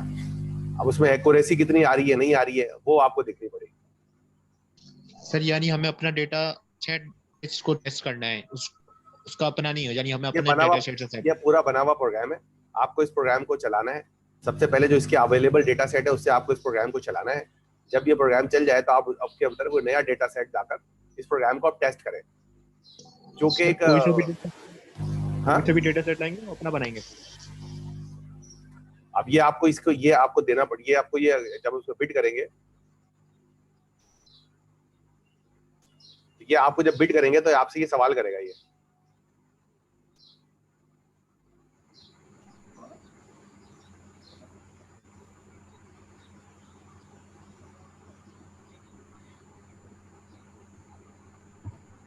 सर ये तो पूछ रहा है कि स्क्रीनशॉट भेजें ये फाइल चला के। हाँ तो चला दो सर। मसला क्या है? सर पता चला फाइल चली नहीं दी होगी तभी स्क्रीनशॉट मांग रहा है। भाई फाइल तो क्यों नहीं चलेगी? अगर आपकी फाइल नहीं चल रही तो इसका मतलब है आपने उसमें कोई गड़बड़ की भी, उस गड़बड़ को फिक्स करें आप। Yes sir. अब दूसरे के कोड को चलाना भी तो एक काम होता है ना, लेकिन ये काम वो कभी कभार प्रोजेक्ट आते हैं कि है ना, जैसे जेंगो पे काम आया था, उसने उन्होंने कहा था कि है ना सिर्फ आपको एक इनपुट डाल के फॉर्म में देना है, लेकिन उस इनपुट के पीछे ऐसे वो इन्होंने लाइब्रेरी, सारी लाइब्रेरीज जो थी ना प्रोजेक्ट के अंदर वो सारी डेप्रिकेटेड थी। तो मैंने इनसे बोला कि जो पैसे आप दे रहे हो वो सिर्फ एक इनपुट के नहीं है, बहरहाल आपको अगर लाइब्रेरी अपडेट्स वगैरह सब करवानी है तो ये प्रोजेक्ट बहुत लंबा है। तो इन्होंने बोला कि लाइब्रेरी अपडेट करने में कितनी देर लगती है। तो फिर सर उस लाइब्रेरी के अंदर भी जो .gradle की फाइल्स थी जो वर्जन से मैच नहीं कर रही थी सर, वो प्रोजेक्ट फिर बहुत लंबा हो जाता है इस तरह। हाँ, अब ये चैलेंजेस तो रहेंगे ना आपको,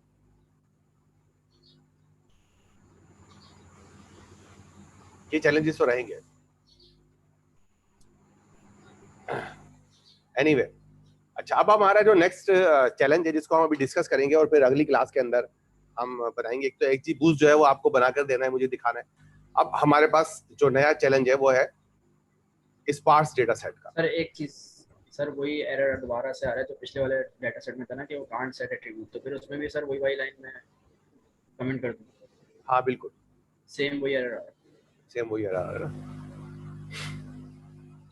अच्छा तो हम कहाँ पे थे? हाँ स्पार्स डेटा सेट पे। अब स्पार्स डेटा जो सेट है इसकी स्पार्सिटी, स्पार्स का मतलब ये होता है जिसके अंदर बहुत सारा डेटा जो है वो खाली हो, एम्प्टी हो। ये बात समझ में आ रही है आप लोगों को? जी सर। जी सर। ठीक है, तो आप इसको हाँ, देख तो सकते data हैं कि missing इसके होता अंदर है जो ना है 943 लाइंस है, 1 लाइन पर यूजर, और 1682 कॉलम्स है, 1 पर movie. Cell would be stored like that. ये अच्छा, अब इसके अंदर ये मुझे बड़ा पसंदीदा डिस्कशन पॉइंट है इसके अंदर, जिससे मैं काफी लर्न कर रहा हूँ और आप भी लर्न करेंगे। इसको आप अभी टेंसरफ्लो पे भी चला के देख सकते हैं। तो आपका जो मैट्रिक्स है वो आपके पास इतने सारे सेल की शक्ल में आ जाएगा, लेकिन इसके अंदर ये बता रहा है कि सिर्फ 100,000, ये कितना ही, ये 1 लाख जो है, लेकिन हाँ 15 लाख है, लेकिन इसमें से 1 लाख 1 लाख यानी कि 14 लाख शामिल नहीं है जो लेकिन इसमें रेटिंग जो प्रेजेंट है वो सिर्फ 1 लाख की, यानी कि 93% जो सेल है वो एम्प्टी है।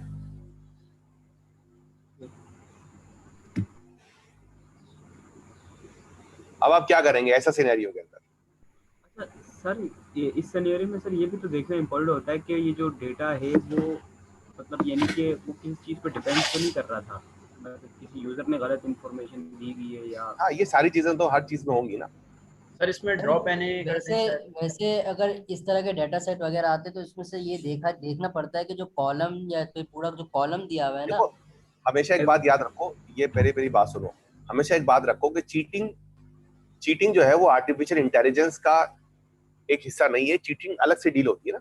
आप काम करते हैं ट्रस्ट और अंडरस्टैंडिंग पर, सही है ना? आपको कोई 1000 रुपए का नोट देता है या 500 रुपए का नोट देता है तो आप क्या करते हैं? चेक करते हैं, मतलब नॉर्मली चेक करते हैं, लेकिन कोई 100% वेरिफिकेशन मेथड तो नहीं लेते ना। मतलब मुझे कोई 500 का नोट लेता है तो मैं तो वैसी जेब में रख लेता हूँ। लेकिन डिपेंड करता है कि आप कौन सी जगह। अब आप ये बोलो, आप एक बंदा मुझे बोले कि यार आपको 500 रुपए का नोट जो है ना चेक करना चाहिए, तो मैं क्या करूंगा कि हर वक्त अपनी जेब में मशीन लेके घूमूं,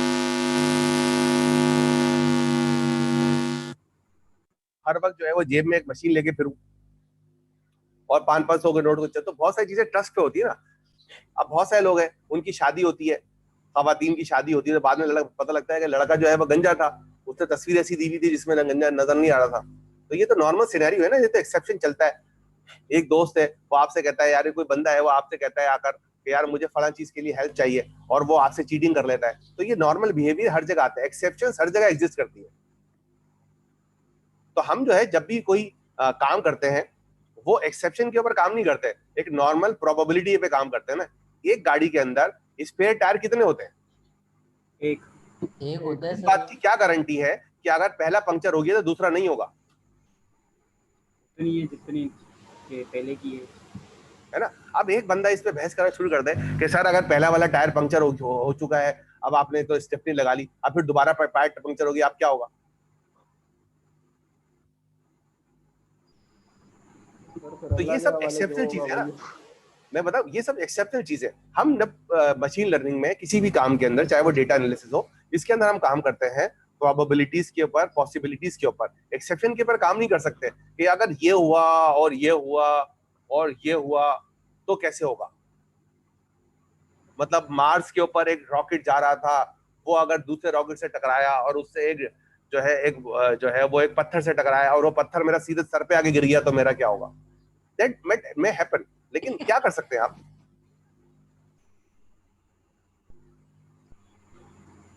आप खाना खा रहे थे, उस खाने के अंदर जहर मिला हुआ हो, अब तो क्या होगा? तो ये सब चीजें एक्सेप्शनल है, हम प्रोबेबिलिटी के ऊपर काम करते हैं। एनीवे, तो अब यहाँ पर आप बात करें कि यहाँ पर इस वाली चीज के अंदर, ये वाली चीज उम्मीद है आप लोगों को समझ में आ गई होगी कि ये चीज क्या है। जी सर बिल्कुल, इसमें डेटा बहुत सारा एम्प्टी है। अच्छा, अब दूसरी बात यह है कि आपका जो डेटा है वो ट्रांसफॉर्म भी करना पड़ेगा, क्योंकि इसमें डेटा आपको इस तरह मिला हुआ है, जबकि मशीन लर्निंग के एल्गोरिथम जो है वो डेटा इस तरह सॉल्व करते हैं ना। आपका आखिरी कॉलम लेबल्स का होता है, सही है, और बाकी तो आप ये बड़ी रियलिस्टिक बात कह रहा है कि आपका जो डेटा है वो आपको ट्रांसफॉर्म करना पड़ेगा, क्योंकि इसके अंदर हर डेटा के अंदर, हर सेल के अंदर रेटिंग दी हुई है। तो आपको इसको क्या करना पड़ेगा, ट्रांसफॉर्म करना पड़ेगा, क्योंकि आपको रेटिंग को एज आउटपुट देकर आ रहा है। अब ये देखें, ये बड़ा अच्छा रियलिस्टिक प्रॉब्लम इसने दिया हुआ है कि यार अगर ऐसी कुछ सिचुएशन हो तो आप क्या करेंगे। वैसे सर अभी तक हम जो देखते आए थे इसमें हम एवरेज ले लेते थे पूरे कॉलम का, और उस हिसाब से वो मिसिंग कॉलम्स को फिल कर देते थे, फॉरवर्ड फिल या बैकवर्ड फिल के हिसाब से। हाँ बोलो, आगे बोलो। लेकिन अब इसमें ऐसा हो सकता है कि सर ये देखेंगे कि जो 2 नंबर रेटिंग है उसकी क्या ऐसा फॉर्मूला है कि इसमें 2 नंबर रेटिंग दी है, तो उसका एक मैकेनिज्म नहीं, अभी ये नहीं देख रहे, अभी हम ये देख रहे हैं कि डेटा हमें इस फॉर्म में मिला हुआ है, जबकि सुपरवाइज लर्निंग के एल्गोरिथम जो है वो उनको डेटा इस फॉर्म में चाहिए होता है, इनपुट और आउटपुट, ऐसे ही होता है ना भाई। बिल्कुल सर, ऐसे ही होता है। तो आपको क्या करना पड़ेगा, इस वाले डेटा को ट्रांसफॉर्म करना पड़ेगा। अब अगर आप लोग ज्यादा मेहनती हैं, ज्यादा चैलेंजिंग है, तो इसको पाइथन में प्रोग्राम बनाएं कि ये वाला डेटा सेट जो है वो अपने पाइथन के प्रोग्राम से इस तरह कन्वर्ट करें। कन्वर्ट करना इतना प्रॉब्लम नहीं होगा, लेकिन ये जो एम्प्टी सेल्स है सर, वो तो बिल्कुल ही मतलब कि ये पूरा का पूरा डेटा सेट ही 93% खाली है। अच्छा, तो पहली बात तो ये क्या कि आप स्टेप 1 छोड़कर स्टेप 2 पे क्यों जा रहे हैं, पहले स्टेप 1 की तो बात करें ना। वही सर, मैं भी यही कह रहा हूं। मैं कह रहा हूँ कि आप ये कन्वर्ट कर लेंगे, यस या नो? कन्वर्ट हो जाएगा सर इसमें एक प्रॉब्लम हो जाएगा सर। सर इसमें एक प्रॉब्लम मुझे नजर आ रही थी, ये रेटिंग है ना, ये इसने किस बेसिस पे दी है, ये इंपॉर्टेंट बात है ना। 1 2 3 4 उस हिसाब से डेटा आना चाहिए, कम से कम एक्चुअल क्लोजनेस तो हो, मतलब अगर हम जो मिसिंग वैल्यू को फिल करेंगे। बात समझ में नहीं आई मेरी। मतलब यानी कि मैं हमारा मेन टास्क तो सर ये है ना कि मिसिंग डेटा इसको फिल करें, ताकि हमारा जो एल्गोरिथम है वो इसको डन करे। ये तो नेक्स्ट स्टेप है यार, पहला स्टेप क्या है, पहला स्टेप तो डेटा ट्रांसफॉर्मेशन ना सर, उसके ऊपर तो अग्री हो जाओ। सर आगे सर ट्रांसफॉर्म तो कर लिया, मींस के जो यूजर में जो रॉस दी हुई थी उसको आपको ऐसा कॉलम लेना है। क्या करना है देख लो, कर लोगे इसका मतलब है। पांडास में हो जाता है ये, उससे कोई वो थोड़ी टेंशन मसला होता है। चलो ठीक है, करके दिखाना मुझे, सही है। फॉरवर्ड फिल और बैकवर्ड फिल कहते हैं। अच्छा, आप उसके अंदर देखो सारी कहानी वो भी बता रहे हैं ना, ये है सब कुछ कर लिया आपने। Movie rating for instance, the last line tell us that the user 4 has giving movie rating A और 5 रेटिंग। तो इसमें ये भी याद है, इसमें जो बात रखने की चीज, याद रखने की चीज है वो ये है कि जब हम यूजर 1 का डेटा डाल रहे हैं तो उसमें यूजर 1 का, यूजर 2 और 3 और 4 इन सबका डेटा गायब है। इसका मतलब है कि एक लाइन के अंदर एक ही यूजर का डेटा होगा, क्योंकि मेरे पास लेबल है कि मैं मल्टी लेबल डेटा के ऊपर काम नहीं कर रहा हूँ। आप समझ रहे हैं? इसका मतलब ये है कि जब मैं इसको इस तरह ट्रांसफॉर्म करूंगा तो इसमें स्पार्सिटी बढ़ जाएगी, कम नहीं होगी, और बढ़ जाएगी।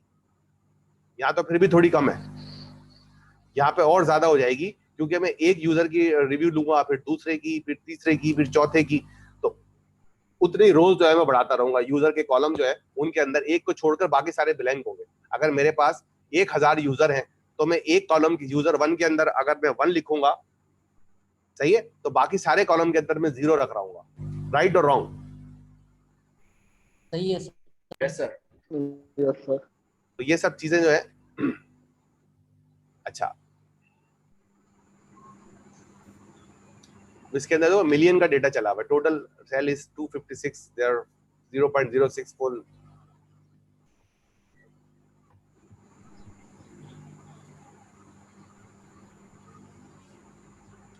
162,000 यूजर्स हैं और 62 मूवीज हैं। तो ये कितनी बन गया? 25 मिलियन लाइंस और 224,000 columns for total of this cell. Yes, 5.6 trillion cell, and although they would be 99% empty, you will still need over 2 terabyte of RAM to store them.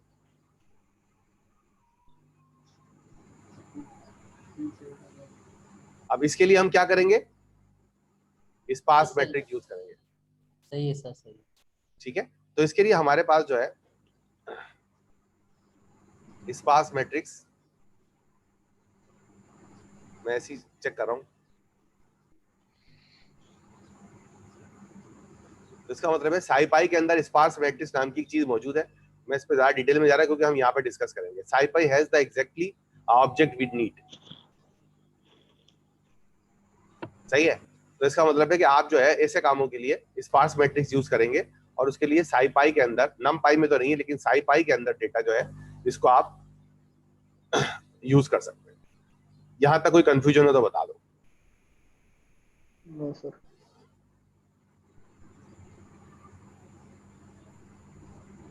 Sir तो ये सर जो इतना ज़्यादा मिसिंग जो data है, इससे हमारा मॉडल तो सही बन जाएगा ना? मतलब ऐसा ना कि इतनी मेहनत की और फिर उस हिसाब से मॉडल की जो है। यार देखो, जो डेटा साइंटिस्ट होते हैं ना, वो ये नहीं देखते कि अगर नहीं हुई तो क्या होगा।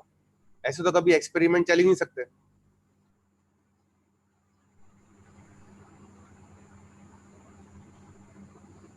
अगर हम रिस्क ही नहीं लेंगे तो फिर तो काम होगा ही नहीं। एक्सपेरिमेंट के लिए तो सर सही है, वैसे मैं रियल लाइफ की बात कर रहा था। मतलब रियल लाइफ में ही देखो ना यार, मतलब रियल लाइफ के अंदर अगर एक बंदा जो है वो रिस्क ही नहीं ले, मतलब जिस बंदे ने पहली मर्तबा जहाज बनाया होगा तो रिस्क किया होगा ना। अगर वो बोलते यार जहाज नहीं चला तो क्या होगा। अब कई लोग जो है वो दुकान खोलते हैं, अगर वो पहले सोच लेंगे यार दुकान नहीं चली तो क्या होगा, तो कैसे दुकान खुलेगी। Yes sir. सही है ना। इस तरह तो ना दुकानें चलेंगी।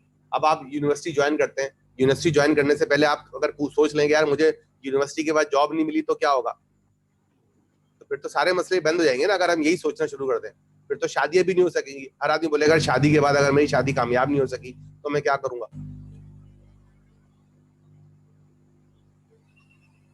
गाड़ी घर से निकालते हुए आप पूछेंगे कि यार गाड़ी अगर किसी से एक्सीडेंट हो गया तो रिस्क तो लेना पड़ता है ना भाई।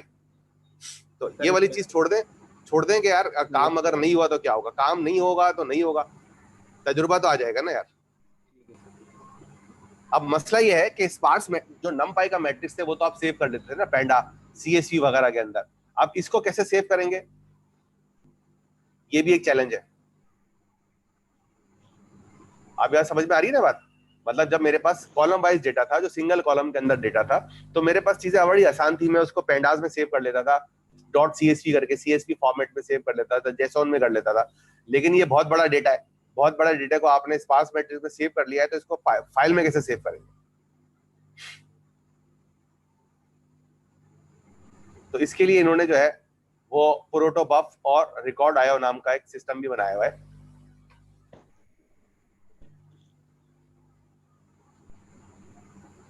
जिसके अंदर डेटा हम यहाँ पर सेव करेंगे। सर्वर है सर। हाँ, यानी मेरे जो प्रोटोबफ है ये एक तरीकाकार है जिसके जरिए मैं अपना डेटा सेव कर सकता हूँ, स्पार्स मैट्रिक्स वाला। ठीक है। और उसके लिए मैं जो फॉर्मेट इस्तेमाल करूंगा वो करूंगा रिकॉर्ड आयो। इसकी पूरी डिटेल जो है वो यहाँ पे मौजूद है।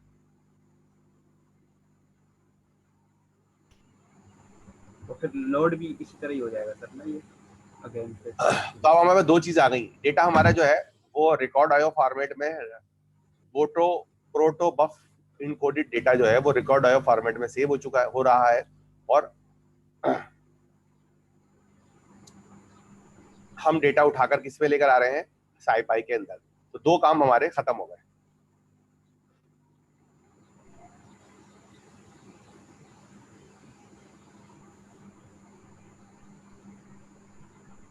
अब उसके बाद जो है वो डेटा हम यहाँ पे सेव कर रहे हैं, यानी कि डेटा सेट जो है वो हम लोड करके आ रहे हैं फाइल में से। हमारे पास डेटा जो है वो स्पार्स मैट्रिक्स में CSV फाइल में अवेलेबल है, टैब डेलिमिटेड है ये। तो ये डेटा जो है वो हम उठा रहे हैं और इसको हम Y में अपेंड करते आ जाए।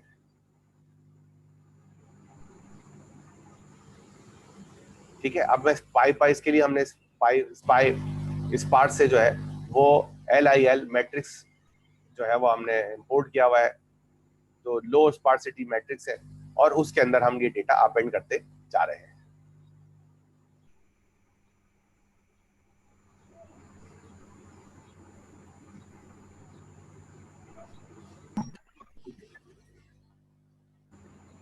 कोई यहाँ पे कंफ्यूजन है तो बताएं। ये हमने एक फंक्शन बना लिया है और इस फंक्शन को हम ट्रेन और टेस्ट दोनों के लिए इस्तेमाल कर रहे हैं। ये ट्रेन और टेस्ट की सारी इंफॉर्मेशन हमने यहाँ पर दी।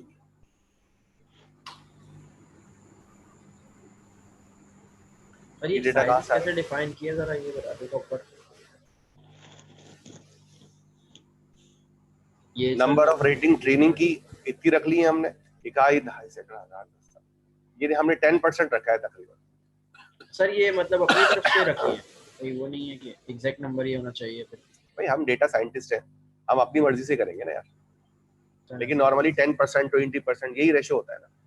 जी सर 10%। अब एक आदमी बोले नहीं मैं 20% ही रखूंगा, 19% रखूंगा, तो इसमें लड़ेंगे थोड़ी है।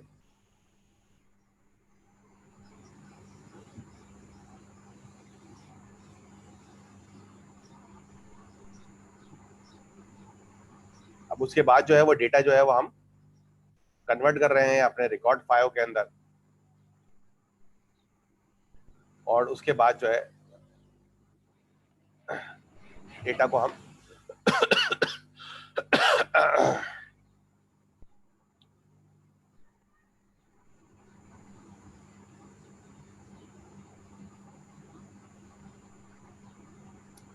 हमने सेव करा लिया, डेटा हमने सेव करा लिया है, डेटा हमने लोड करा लिया है, डेटा हमने स्प्लिट करा लिया है, सारी कहानी हो गई। और उसके बाद जो है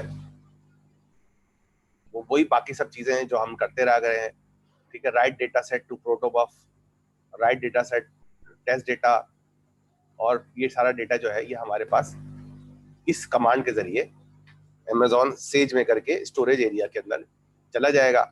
उसके बाद वही वाला कहानी, जब सारी कहानी शुरू हो गई, खत्म हो गई, तो वही है कि हमने जो है वे फैक्टराइज मशीन का एल्गोरिथम जो है यहाँ पर लोड किया।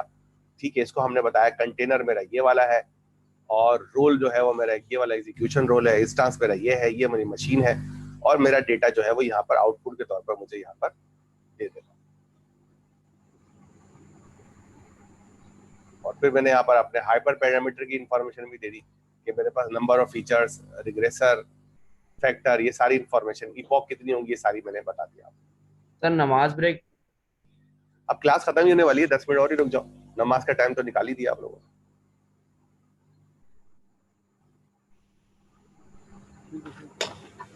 तो सर अटेंडेंस शीट देना, पिछली बार भी नहीं हुई थी। बस मैं आप लोगों की अटेंडेंस वैसे ही लगा दूंगा, जिसके हैंड रेज हुए उनकी लगा दूंगा।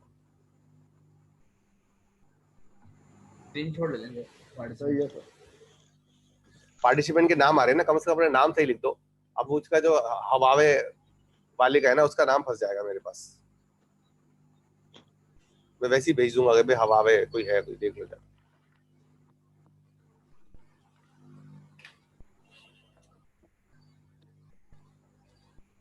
उसके बाद वाली सारी कहानी जो है वो वही है जो हम सब करके आ चुके हैं, कि हमने वही ट्रेन टेस्ट और उसकी टेस्टिंग है। इसकी थ्योरी के हवाले से कोई चीज जो है वो पूछ लो। मैं ये करूंगा कि अगली क्लास के अंदर हम ये, मैं पहले या तो चलाकर आपको इसकी वीडियो शेयर करा दूंगा कि ये मैंने कैसे इम्प्लीमेंट किया है, कैसे चलाया है, या आपको क्लास में चलाकर दिखा दूंगा। लेकिन इसकी थ्योरी कम से कम पढ़ लें आप, और इसमें कोई सवाल हो तो पूछ लें आप।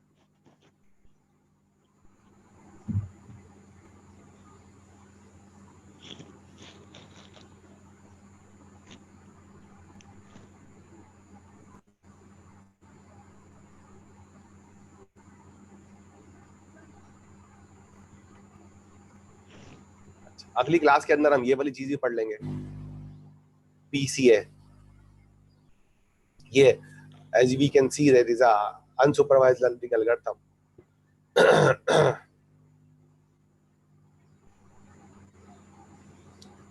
तो कोई सवाल हो तो यहाँ से पूछ लें,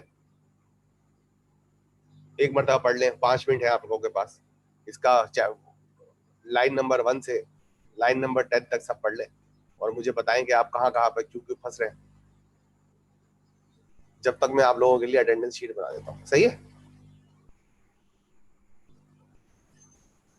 सही सर।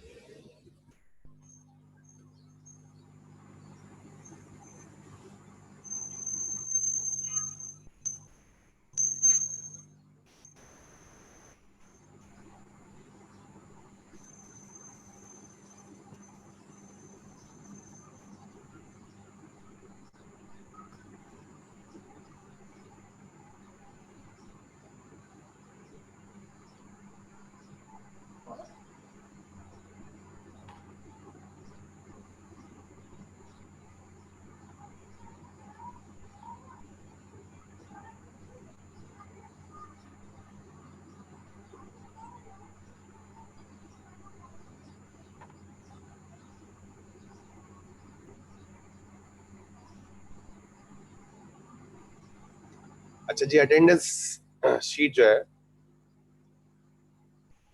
वो मैंने आपसे शेयर कर दिया है।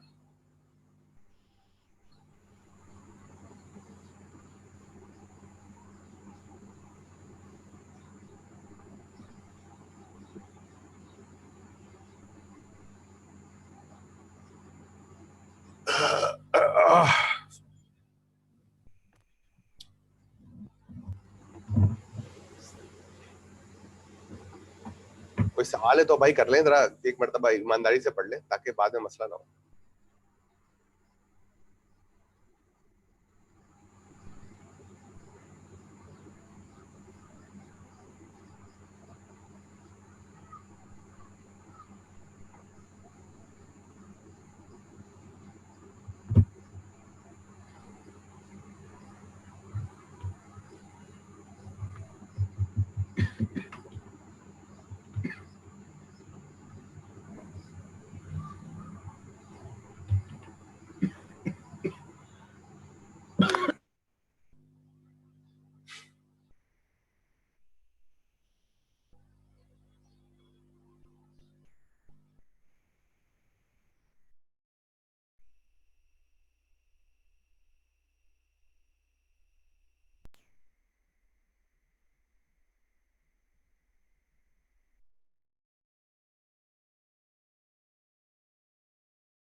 सर मैं अभी ना अटेंडेंस नहीं लगा पा रहा, लैपटॉप मेरा ख़राब हो गया, तो ये मैं सॉफ्टवेयर के चलो थ्रू कोई बात मैं यूज़ कर रहा हूँ, क्लास ले रहा हूँ।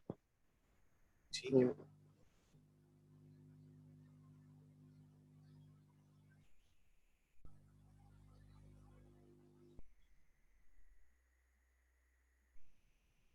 अच्छा भाई, कोई सवाल नहीं है तो फिर हम क्लास एंड करते हैं। सर ये क्विज वगैरह का बता दें, अगर क्विज 5 हाँ चैप्टर सर, के बाद टेस्ट का बता दें कि सही सर, एंड कर दो। क्विज जो है वो शायद 5 अप्रैल तक आप लोगों का क्विज जो है वो पहले 3 चैप्टर का अनाउंस हो जाए। तो आप लोगों के पास एक वीक है, आप जरा किताब विताब पढ़ते रहें और कोई मसला हो तो मुझसे सवाल पूछते रहें। अच्छा, और सर ये रमजान की क्लास की टाइमिंग क्या होगी? हाँ सर, मुझे नहीं पता। यूए क्या है सर? ये कोई लाइब्रेरी का मतलब वो है प्री डिफाइंड फंक्शन? कौन सा वाला नंबर, पेज नंबर बताओ, टॉपिक नंबर बताओ।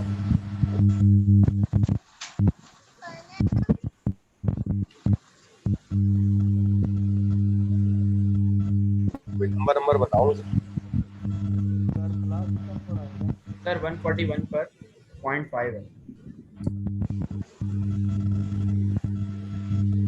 5 पॉइंट है जी।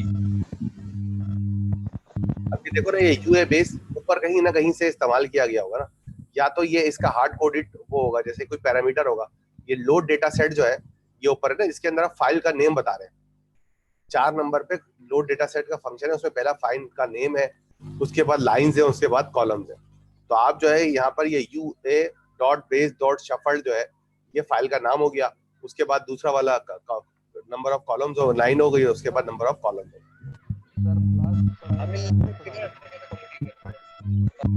मुझे आपकी आवाज सही नहीं आ रही।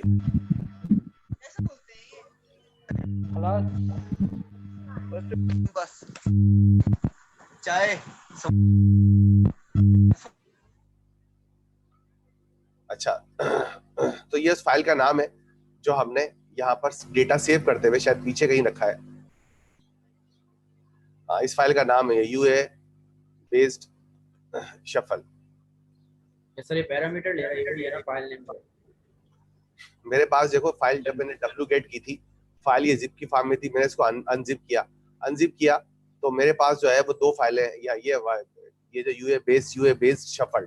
तो मैंने क्या किया, एक शफ का मेथड, ऑपरेटिंग सिस्टम का एक शफल का मेथड जो है वो इस्तेमाल कर लिया है, और इसका जो ये वाली फाइल का नाम था जो मुझे मिला था उसका मैंने नाम चेंज करके ये वाला रख दिया। यानी कि मेरे जो शफल का फंक्शन है वो मुझसे इनपुट लेता है और मुझसे आउटपुट दे देता है। तो मैंने आउटपुट के लिए फाइल का नाम चेंज कर दिया। यही वाली फाइल का नाम जो है वो मैं यहाँ पर यूज करते हुए जा रहा हूँ।